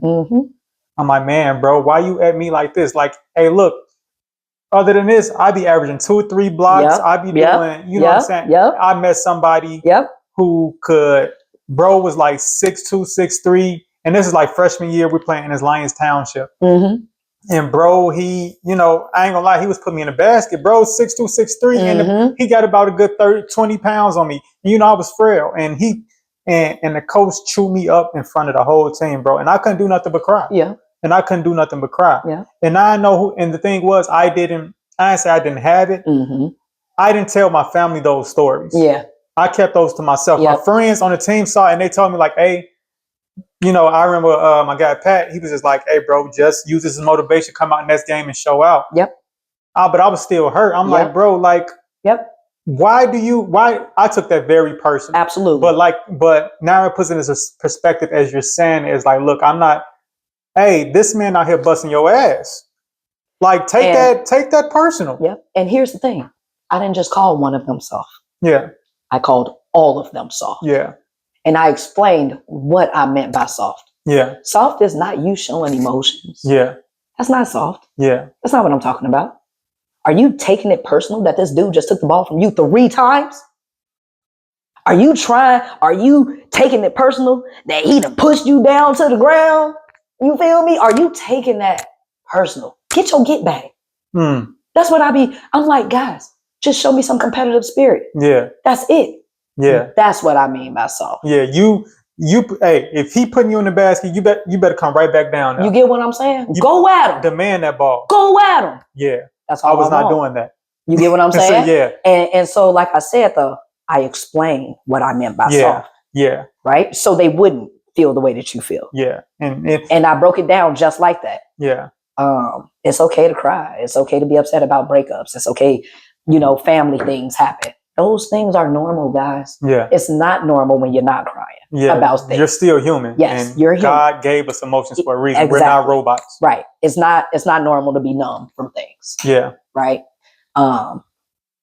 So that is what but I realized too, though, where I'm at, I have to change the culture. Mm-hmm. You're not used to having somebody hold them accountable for the things that they do. Yeah. You're not used to having somebody push them to be great. Yeah. Whatever it is. I'm just using basketball as the tool. Yeah. You get what I'm saying? Basketball allows me to have those conversations with you, because if I don't, then I don't know how else I'm going to get to you. Right. So I tell them, I went to one of my seniors. I'm like, man, I need more from you. You're the only senior now. You're the only one. I said, yet I'm watching other people lead. Yeah. And I know you may not be used to leading, but I'm asking you to step out of your comfort zone. Yeah. And open your mouth, because you do know the game a little bit. Yeah. You can help provide, you get what I'm saying, something for this younger cat who may not be understanding as much. Or you just simply talking to him while you on the court. Hey, step up, I got you back here. Yeah. Those little things really matter. Yeah. You get what I'm saying? And like I said, I understand that breaking a habit takes time. Mm-hmm. You're so used to being, I call them backseat drivers. Mm-hmm. You're so used to being a backseat driver because you had guys that were in front of you always leading. Mm-hmm. You get what I'm saying? Yeah. Like certain teammates, if they were to go to a different school, right, where they were the girl, they wouldn't have been used to that because I was the girl. They were used to me leading and driving. Yeah. So for them to step into a different atmosphere and and the coach expect them to be a leader right away, that's unrealistic. Yeah. They haven't been doing that. Yeah. You get what I'm saying? They're used to being led. Yeah. So I'm very realistic, very transparent. And it's all about the work. It's about showing up. Yeah. That's it. I promise you, if you put in the work, the results show. That's what I know. Yeah. And it's not a lot. It's just baby steps. That's it. One day at a time, one drill at a time, one task at a time. That's it. Truly. You got to minimize it. And I think that's kind of where people, especially when you're looking at your peers and you're looking at the people around you, it's like, how am I going to get to, like, this dude balling? Yep. How do I get to that? How am I supposed to get to that? Yep. And they see it as like, you can't make the big jump. It's going to take consistency, discipline, self-control, and sacrifice. Absolutely. And I share stuff like when I first got to Indiana State, I've been a starter all my life. Yeah. I wasn't a starter at Indiana State. Right? Yeah. I didn't start when I got there, but what I did say was, who can I really attack in practice to show coach that I deserve to be in that lineup? Yeah. Right? In my mind, I'm like, okay, I know what to do. I'm finna show this one girl up. I'm finna be taking the ball from her every chance that I get. Getting to the basket on her every chance that I get. I'm gonna be the most annoying on defense. I'm gonna get rebounds. Yeah. Coach gonna have to put me on the court. Yeah. You ain't got no choice. And then I started starting. I became a starter. Right? So, and that's, again, things that I share with the boys. Like, but I'm a very fair coach. I got a kid that is not the most skilled. Shows up to everything. You damn right I'm gonna play you. Yeah. You damn right. I'm gonna just get you on the court. It's chess for me. Yeah. I'm a decent chess player. Yeah. If I put you on the court knowing that you are not the most skilled, but I know you're gonna go hard. I know you're gonna go hard. I just put you on the court with some guys that can help you, right? Excel at your game on the court. Yeah. He can shoot. Yeah. Not the best defender, right? But he'll hustle back. Yeah. I get him in early. Let him, right? Because toward the end of that game, I might have to have my dogs in, depending on, right? But that stops them from feeling the way that you felt. I appreciate that. You get what I'm saying? In Yeah. high school, because I'm very mindful of that, Raymond. Like, Yeah. I'm not trying to down you guys, right? I'm not trying to make you feel like this. Yeah. I'm just letting you know what the real is, right? But I'm going to get you in because as a coach, I tell you, I promise you, if you show up, I will reward you. Yeah. I'm not a hypocrite. I love that. You get what I'm saying? Like, Yeah. so other guys will be looking like, but they don't question what I do no more. Yeah. They're really starting to buy in. And now that I've got guys to start buying in, I'll start to change the program. You get what I'm saying? Absolutely. It's poor right now. Like I said, not enough of them buying in. Yeah. And as long as I get a couple, yeah, it'll start to follow suit. What was the record last year? Very, very bad. Like, we won 6 games. Okay. Should have won more. Yeah. But again, I stepped in that position in November, like end of October. Okay. So this time that I had in the summer, yeah, I didn't have that. The conditioning, we came together a few weeks before the season started. Yeah.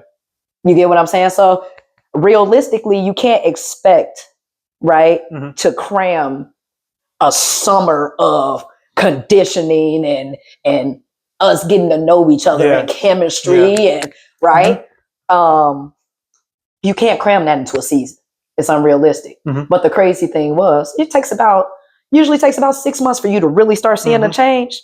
Midway through that season, them boy, I was like, man, I wish I had them in the summer. Yeah. We would have really shocked some people. And we shocked some people last year. Yeah. Somebody told me she'll only win 2 games. Yeah. That's fuel to my fire, baby. Yeah. One thing y'all don't know about me, that is, tell me. I love tell me it. I can't do something. Tell me I can't do something. Tell me. I've been showing up fools all my life. I will prove you wrong every time. Every time. Yeah. Right? So it wasn't the best season, but let me rephrase that. It wasn't the best season in terms of the record. Yeah.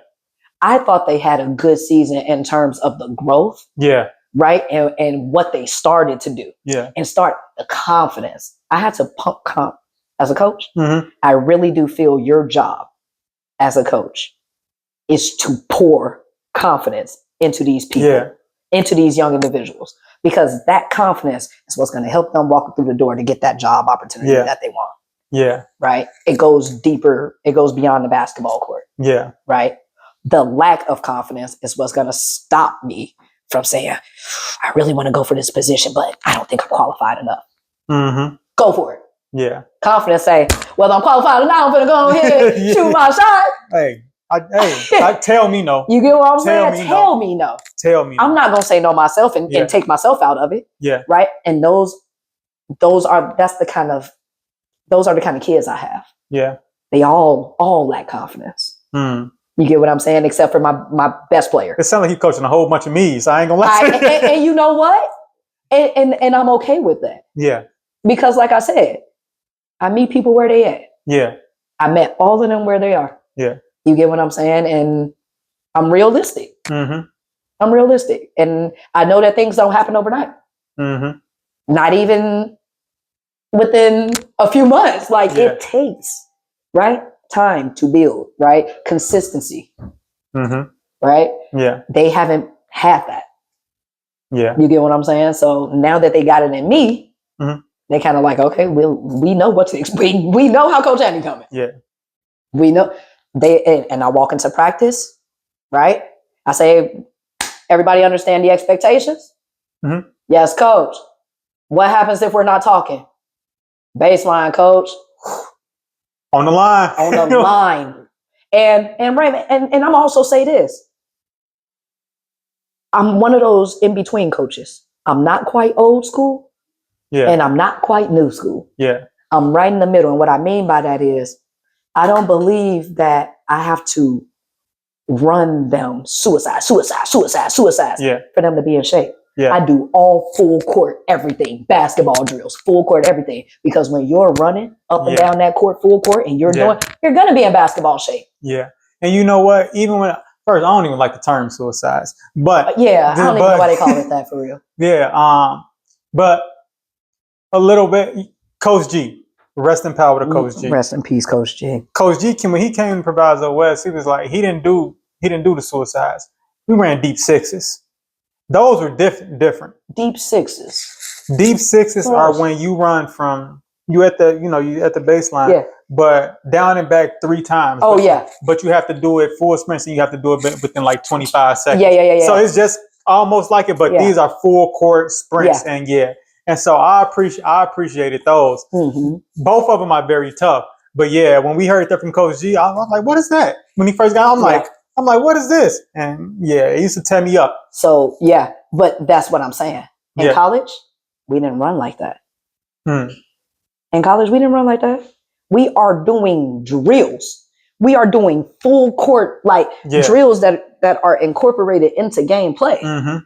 You get what I'm saying? It wasn't it was here, kick up the court, run, get it back, get the ball, kick, run, get it back, You get what I'm saying? But us doing that kept us in shape. Yeah. I take that with me as a high school coach. Yeah. I don't have to coach cardio, y'all. Yeah. I don't have to. Yeah. If you are running, now I do it when they're not doing baseline. Yeah. You guys know what it is. Yeah. But everything I do is full court. I mean, I don't even do skill work in the half court. Yeah. They go full court. Go down the court, make a move, jump stop, float, whatever I got them doing. Yeah. They get that ball, they come back the other way. Make 5 floaters. You ain't in the half court, just floating, come back to the same spot. No, run full court. Right. Because I need you to be able to do this when you winded, when your body is almost about to give up on you. I need to know you got that mental resilience that's going to push us to the end. I need you in at the end of the game. Exactly. And if you down, exactly. You know, now conditioning is a thing, right? But in high school, when they do conditioning, we are running lines. Yeah. Right. We are stairs, right? Yeah. And don't get me wrong, you do some of that stuff, but that stuff, what I learned is in the summer. Mm-hmm. And then, yes, you do a little bit of it during the season to keep them in shape. Yeah. Right. But during the season, we are doing our stuff. We're doing these drills to keep you guys nice and tight, to keep everything right together. You get what I'm saying? And yeah, I really do think that's, Yeah. Now, is there anything, as when you were a player that you would have liked from a coach that you've been able to apply now that you are a coach? No. And I say that because everything that I apply as a coach, I've learned from the coaches that I had. Yeah. Literally. I talked about Gerald Davis, who was my club coach and the best coach I've ever had. It's still things I incorporate into my practices. My boys sometimes they get dribble crazy. Pound, pound, pound, pound, pound, pound, pound, pound, pound, pound, pound, pound. Yeah. No dribble. And if you travel, you're going to run for every turnover. So now they have to share the ball with each other. Yeah. Which builds trust. You have to move. Yeah. You have to communicate. Right? All of those things are important in basketball to be successful and put W's on the board. Yeah. Right? And what it does is it really does start to build like the camaraderie, and it really does like start to make them trust each other, because at that point you have to. Yeah. Because I'm forcing you. Yeah. Right? But now when I start forcing you, it'll just become a habit. You'll be used to it. Right? So there are times and I took that from Gerald. He did it in a game one time. We were cooking these girls in a tournament. That man said, no dribble. We still got fast breaks because we was used to. And that looked so good. And that looked so good. I bet. And he was just over there on the side, like, I tried to slow the game down. Yeah. Because he was, like I said, we was hurting them girls. So he was trying to keep it you get what I'm saying? Like respectful. Yeah. Kind of thing. And like I said, those are the kind of things that I take with me and I apply because I realized what it did for us. We were all good. Yeah. So of course we get caught sometimes. I was like, yeah. You get what I'm saying? And he like, no, this is not good basketball right now. You get what I'm saying? This is not good basketball right now. Yeah. Y'all up, y'all just doing whatever no. Yeah. Keep it good basketball. Yeah. You get what I'm saying? So literally a lot of things I learned from Gerald, I apply to my coaching. The offense from the coaching college, I've taken that. The way that I've been addressed as a player from a coach, I take that into consideration. I can't approach all my players the same way. Yeah. Right? I know I could get tougher on my PG and be like, take your ball. But I know I can't say that to this kid because he's going to shut down. I got to pull him to the side and be like, hey, I need you to keep your head in the game. I need you to stop dropping your head every time you make a mistake and hustle back on defense. Yeah. It's a different approach. And I've learned that. Yeah. You get what I'm saying? So honestly, I think I've learned a good amount from those coaches that allow me to be a good coach. And I don't think just because you played the sport that makes you a good coach. Absolutely not. I really don't. Because you're going to have higher expectations. And sometimes you might think that everybody has to be as good as you and be able to understand the game. And you know what I'm saying? Yes. Being able to it's not going to come as quick and fast to everybody. Exactly. You got to be more patient with people. Exactly. And not only that, can you develop players? Yeah. Do you know how to develop players? You get what I'm saying? Because that's ultimately what it comes down to. Yeah. Time management in games. There are a ton of things that go into coaching, right? And don't get me wrong, I've learned along the way. Yeah. You get what I'm saying? So like things like time management, those kind of things, right? Yeah. When to call timeouts. Yeah. Those are things I had to learn because I'm like, well, I should have used the timeout right there to stop that run. Yeah. You get what I'm saying? So, yeah, I've learned a great deal from the coaches that have been in my life. And I apply that to what I'm currently doing. Yeah. I'm in the process. Right now, I'm one of the only female coaches in Arizona coaching varsity boys.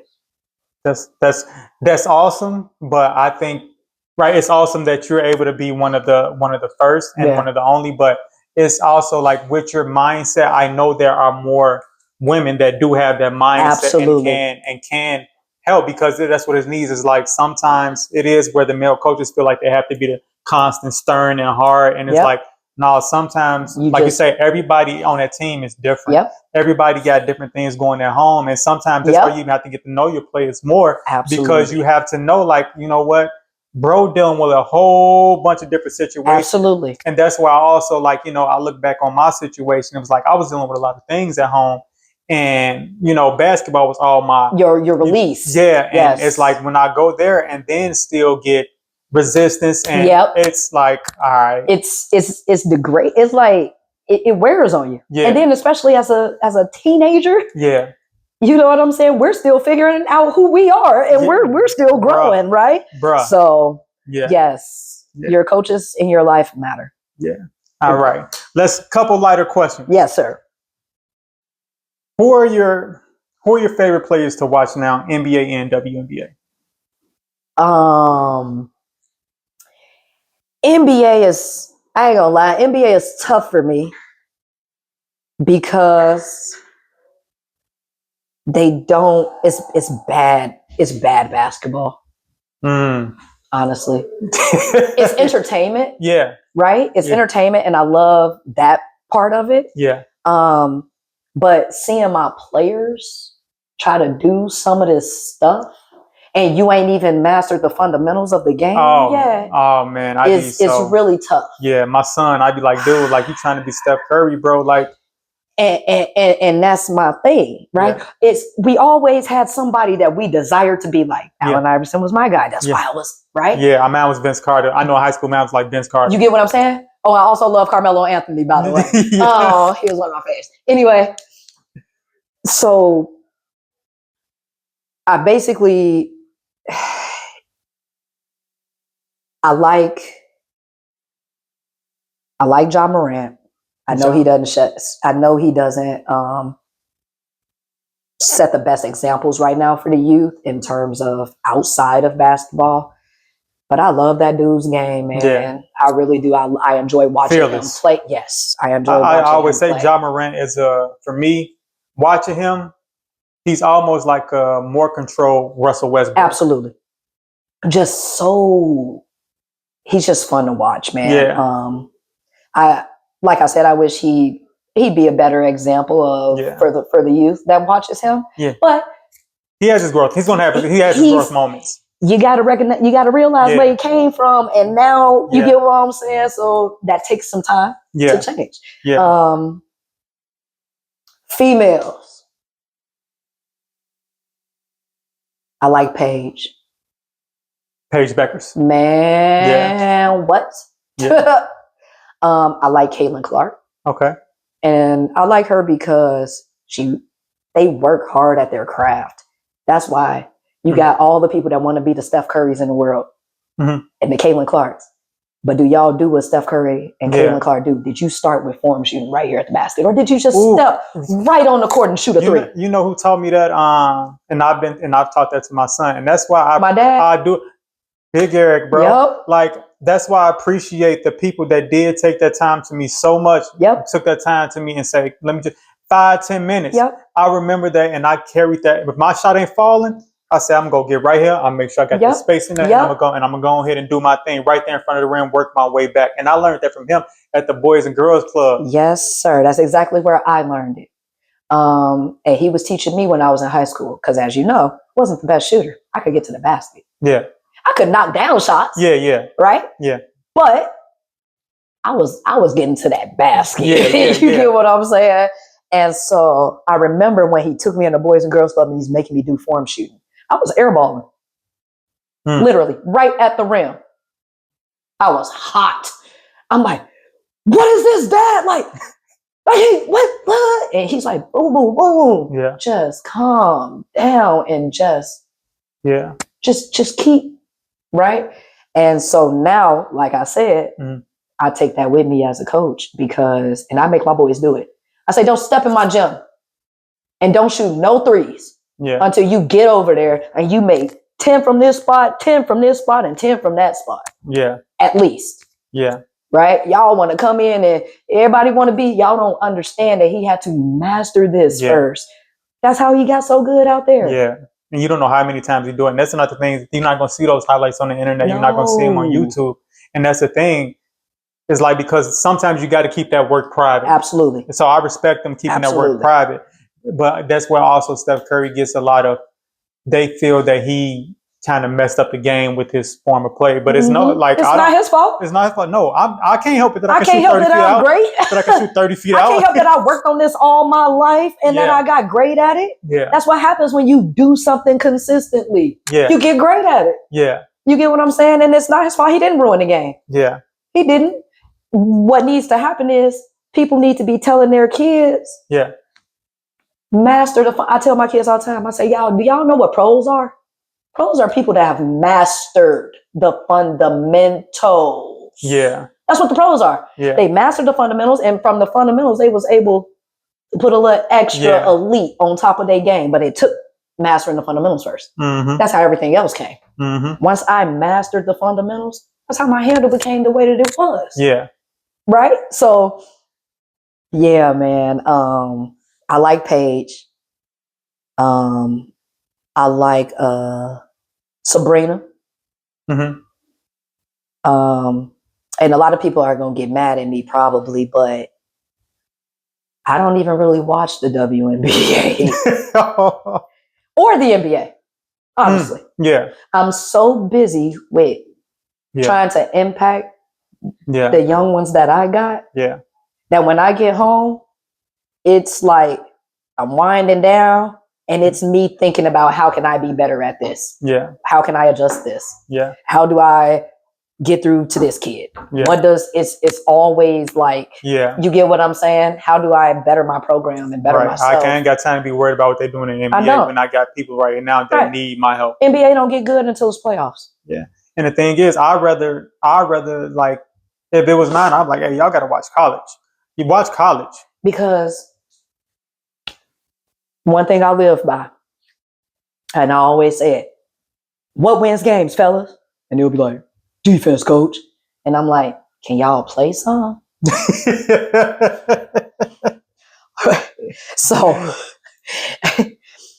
and I tell short my short guards, Mhm. right? And I learned this from Gerald because we had a short guard.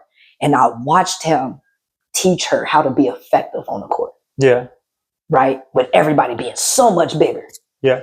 And so I tell my short guards, I'm like, you have to be a floor general. Yeah. You literally have to be able to come down and get your team going into the Yeah. offense. You have to be a playmaker, Yeah. right? Especially if you're short. Yeah. I said, and my God, if you don't work on nothing else, work on the floater. Yeah. Because when you hit that paint, you got a split decision. Mhm. And it's quick. It got to be quick. Yeah. Because they'll stuff your shit to the half court. Yeah. So are you going to put it up or are you kicking? Your Yeah. reads got to be on point. Yeah. Right? And then I tell them, you got to be like a gnat at a barbecue on defense. Mm. That's how you got to be. If you really want to play as a short guard, You got to be annoying. you got to be the most annoying man. And I used to hate seeing little guards. Pat Beverly. I used to hate, they be here with you all the time. Yeah. I'm like, damn, can you back up, shorty? Like, I'm short, so how you going? Yeah. Right, I'm short already. And so a shorter one, oh my God, bro, they was so annoying. I'm like, man, but that's how you got to be to get on the court when you're competing against all these other guys that are a little more skilled, right? Yeah. What makes you stand out? Yeah. You know what I'm saying? So I honestly don't watch NBA or WNBA as much as I should. Well, I don't think we should, it don't be should, but it's just like, Yeah, I truly don't. I'll catch a game every now and then. I don't even watch a full game. Yeah. Sometimes when I do, it'll be more so like background noise now. Like if I hear it starting getting good, I'll pay more attention to it. But it's like, you know what? Yeah. Like you say, once the playoffs hit, it really don't get. And to be honest, I don't even know who half the people in the NBA are now. Yeah. And there's no disrespect to them. It's just that you have to keep up keeping up with that. You have to. Friends have from high school to college, so you know who they are in the NBA. Yep. Hey, bro, I'm still facts. Who? Facts. So yeah. All right. So last few questions. Yes, I like to ask everyone these questions just because they're fun. What is something that you would tell 18-year-old Annie? Finish your degree. Finish your degree. For real. Annie, finish your degree. That's really and not smoke weed. But honestly, that is what stopped me at Indiana State. That's what, right there. That was a me mistake. Yeah. Right? Now, granted, again, you can't make no excuses. Yeah. Doesn't matter that was in the off season, that you were out of season. It doesn't matter. Right. At that time, it was really, really, really, really frowned upon. Yeah. You get what I'm saying? And the times are starting to change a little bit, right? Yeah. Obviously. It's still people that are no tolerance with that, right? Yeah. But you now notice NBA players are... Yeah, it's You get what I'm saying? Starting to normalize it, I guess, or, make it like, it's not that bad, actually. Yeah. So that would be my thing. Marijuana isn't going anywhere. It's not going nowhere. Yeah. That's what I would tell 18-year-old Annie. Yeah. Finish your degree. Save the weed for your after years. Yeah, it's like you're gonna have so many things thrown your way. Yes. It's like it's gonna be so many hurdles and challenges. Absolutely. Don't sabotage yourself. Don't sabotage your own self. Exactly. Don't help them. Exactly. Don't help the challenges. Exactly. All right. That's definitely what I would tell myself, because that was literally the only thing that I truly felt stopping me from going overseas or even to the WNBA. Yeah. So yeah. Yeah. That's what I'll tell 18-year-old. Hey, put that joint down. You don't need that. Stephen A. says, stop smoking the weed. Stop it. Yeah. All right. For sure. All right. Next question is going to be, if you were able to have a conversation with your future self, like a Back to the Future moment, 20 years, the future you 20 years, what is a question that you would ask her, and what advice do you feel that she would give you? My future self? Yeah. If you can go ask if, the Back to the Future moment.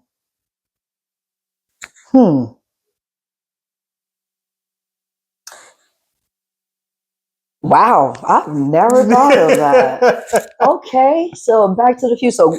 So my future. Okay, 20 years, and I go back and ask myself. Yeah, she pops up right here, right now. Hey, what questions you got for me? You got 2 minutes. What you got for me? Did you really work as hard as you could have on growing your business? Did you really work as hard as you could have for the things that you said you wanted? Literally. And I'm still in that battle with myself right now at this age. And it's literally like, they say 10,000 hours. Yeah. 10,000 hours, put in that or more, and you got it. Yeah. And I'm saying to myself, Annie, have you put your 10,000 hours in? Or what number you at right now? You get what I'm saying? Yeah. As a coach, I'm really close to my 10,000 hours. Yeah. As an entrepreneur, I'm nowhere near. Yeah. Right. And it's the fear. It's the fear of, but what if they don't like me? What if they don't? Right? The fear of putting my content out there like you're doing. Yeah. Right? The fear of, but what if? That got to go away. And sometimes the fear of criticism, because when you start putting yourself out there, you open yourself up for those criticisms. You open yourself up for the good and the bad. Yeah. There are going to be people that are like, man, I love this. And there are going to be people that are questioning what you're doing. Right? And then what would 20-year-old Annie, what would, okay, so that'd be 58-year-old Annie. What would her, if you said this to her, what would her advice be? What do you think that advice would look like? That advice would be definitely, Annie, go for it. You're selling yourself short.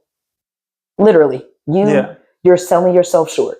You know your gift. You know your purpose. I know my purpose. Yeah. And I truly believe my purpose is to lead and inspire others. Yeah. Truly. I got that motivating factor to me. But that's the thing. Why you ain't motivating yourself? Motivating everybody else. Yeah. You help everybody else build and become and grow. But what are you doing to help yourself build and grow? Right? So that advice would be, get up off your ass, Annie. Get to those middle schools, like you said you're going to do. Meet with those middle school coaches, like you say you're going to do. Ain't did it yet.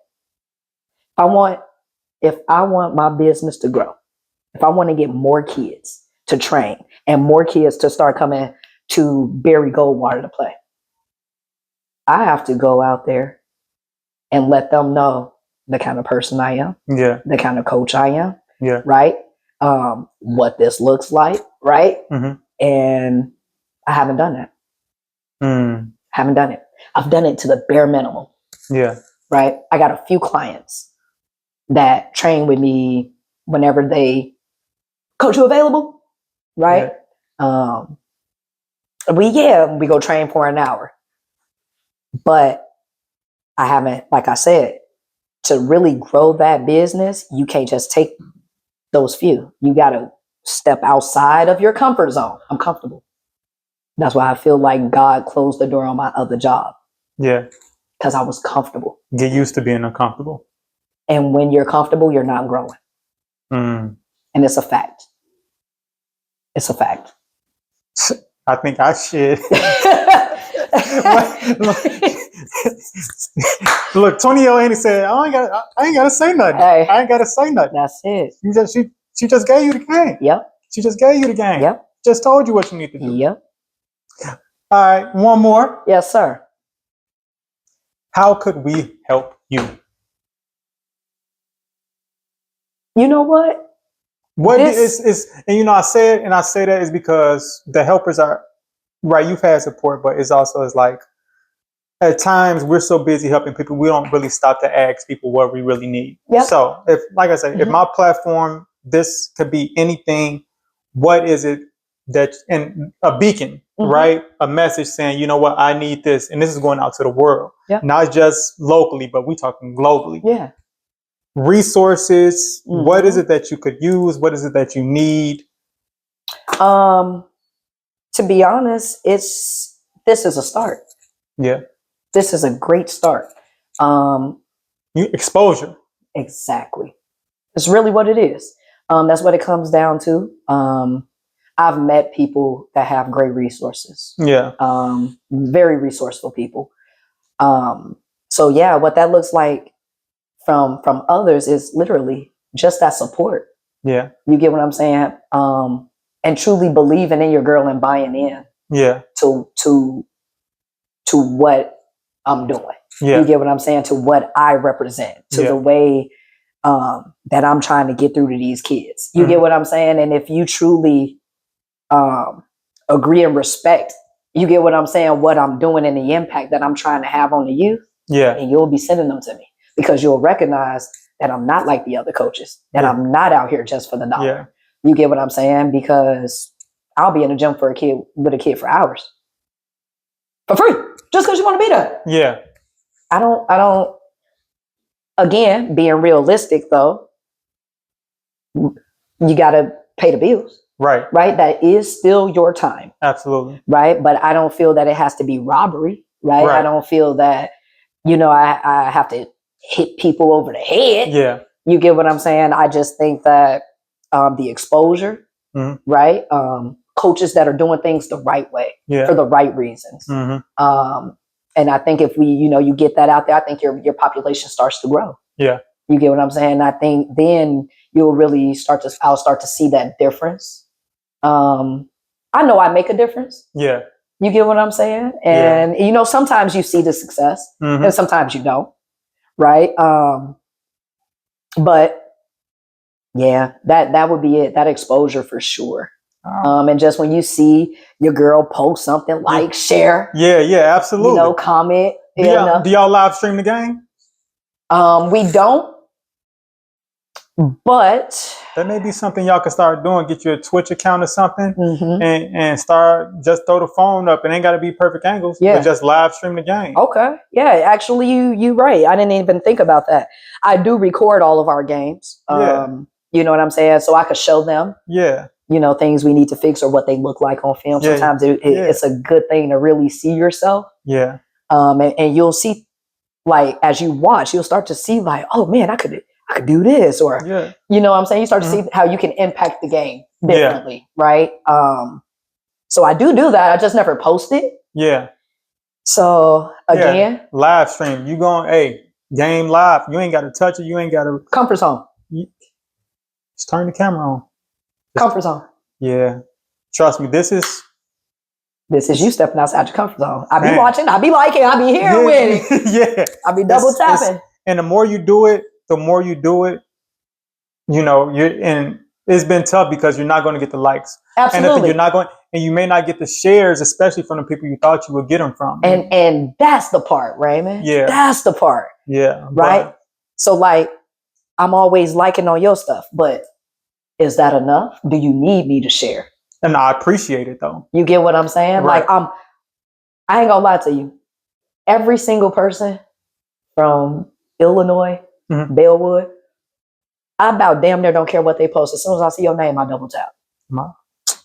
You get what I'm saying? Because I have love for the community that we done grew up in. Yeah. You get what I'm saying? It don't matter. I see your name pop up. Yeah. And I see you on that platform. Let me go post more. Now I got to post more because I know I'm going to get one like. You get what I'm saying? Yeah. But with my one like, that also connects to the people that follow me. Yeah. That one like, you then pop up on their stuff. Yeah. You get what I'm saying? And then it could become 10 likes. But what I love is you didn't stop because you got one like, because you got 2 likes. Yeah. You get what I'm saying? And you can't. You can't. You can't at all. Because it's going to continue to grow. That part. Even when people were doubting you. Yeah. And it's so crazy to me that strangers will support you faster than the people you grew up with or the people you've known for 15 plus years. Yeah. I'm telling you, when I came over to TikTok, and I know one of my conversations, right when I started talking about, especially when I started talking about the numerology stuff, like, I be following that. Yeah, like on TikTok, I go live on TikTok. There are times that I had 200 and some people watching me on live. Yes, absolutely. You know what I'm saying? Yes, sir. And those, I've learned to stop paying attention to what's not and start paying attention to what is. That part. Right? So I got people over here saying, go, keep going. Hey, we want you back online. Where you been? And stop worrying about the people that are not. And that has helped me a whole lot, even with doing things like this. Absolutely. Yeah. So, and that's what I got to do. Fam, you don't said everything you need to do. Once you watch this back, you can like, all right. You just gotta go ahead, like just play them certain clips back in the morning. Like, you know what, you right. 20-year-old Annie just said 58-year-old Annie just said, I need to do this. Well, let me go do it then. Let me get to these middle schools. And we didn't have some people not become famous until they were 40, 46. I think they said KFC man. Yeah. He was old.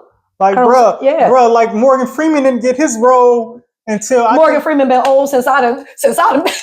Bro, you know, I've known you, bro. I'm older than me than heck. Like, bro, have you ever been to middle age, man? But yeah, all right. Last thing. Yes, sir. Let them know how they could find you. We gonna get you an account set up so you can go ahead and live stream these games, your conditioning, sir. So they can see you doing the work. That's important. Yes, they need to see you in your element. Yes, sir. You know what I'm saying? So let the people right now know how they can find you. If they want to work with you, right? Absolutely. So it would be through Instagram right now. I currently do not have a TikTok, but my guy here told me I'm missing out because that's another platform. YouTube. Utilize these platforms. Yeah. One of them, if they're going to feed off each other. Absolutely. And one of them is going to start to pop off, and then the other ones will follow. Absolutely. Yeah. That's again stepping outside of my comfort zone. Yeah. And the only reason I didn't get a TikTok, is because of literally TikTok. I'm not trying to find myself here. Yeah. For hours. Yeah. That didn't took away from the doom scrolling. You get what I'm saying? Yeah. Because you can end up going down a rabbit hole for real. Just from one video. Yeah. And then next thing you know, yeah. Because I ain't gonna lie, I get lost on that sometimes. That's what I'm saying. Sometimes I do, not all the time. But guys, I could be found through IG. I do have 2 accounts on IG. I did start a personal account strictly for my coaching. Nice. And then I stopped growing it or attempting to grow it. Yeah. Right. The consistency. Yes, sir. The consistency. Right. Consistency has to be there. What are the accounts? The accounts are it's Annie B _ number 2 U. Okay. That is my main account. Yeah. And then my coach's account is because I forget because both of them say Coach Annie. Okay. So my coaching account is Coach _ Annie B. Okay. You see what I'm saying? Because both of them say Coach Annie. I ended up changing my main account where it says Coach Annie Bankhead on it. Okay. Because it has the most followers. Gotcha. So I was originally going to start posting stuff on there. Yeah. And then I got some advice from some people that said, no, start a coaching account strictly for that. Yeah. Don't combine your personal and the coaching. Right. But I was like, but I got the following on there. And he was like, start a new following. Yeah. Just keep promoting. Right. And you can post pushing. And you can post all of your stuff still on that same account. But now the coaching account is strictly all your coaching material. Absolutely. Yeah. And the It's Annie, the It's Annie to you. That's going to be more so like you can post more of your personal life. Because that's the thing, right? One thing I'm learning is it doesn't matter who you are. It's like we're kind of in an era where I want to know who I'm working with. I want the person. Absolutely. I can care less about you being able to get my child to this division school. You got a name. No, I want to know I need to know the person outside, even outside of the court. Like I need to know, what are your morals? What are you standing by? Because you're going to be working hours with my child. So yeah, I need, hey, let me know something. Absolutely. So those are the 2 accounts. I'm going to step outside of my comfort zone and create a TikTok account this weekend. We're going to get this going. Because you've motivated me to do so. Yeah, you got to. You got to, fam. You got to. This is global. Absolutely. This is people all over the world that can tune in, right? Absolutely. And when you're talking about it, like people are getting paid, you ain't got to be. And that's the thing where people say content creators. No, it's I do things like this, and it becomes content for those who felt like, oh, this helped me. My creativity is the content. Exactly. So yeah. Exactly. So yeah. Cuzzo, my man. I appreciate you, fam. Look, I just want to say I'm so proud of your growth. Thank you. Proud of you taking these steps because don't get me wrong, stepping into those positions like you say, like there's no fear. It's always going to something it may fear, right? But it's just, man, once you just clear that hurdle and just get over it, fam, like it ain't nothing but it's. I don't know why I'm fearing social media. You're already great. It's just more greatness, more impact. Absolutely. And I think when we look at it when we talk about purpose, you got to understand, fam, it's not about you. Yep. It's not at all. You the vessel. Yep. You the vessel. It's not at all. All you are is the vessel. And Absolutely. it's like, you know what, I'm being used for a bigger purpose. This ain't got absolutely nothing to do with me. Absolutely. So let me go ahead and post these videos and do what I need to do because I got something. I do. I got a job to do. Yes, sir. So I appreciate you. I love you so much. Love you too, baby. Thank you so much. Absolutely. My dog. Let me stop recording this, man. If this didn't record. Sure did. Yeah. Did it? I know this one did.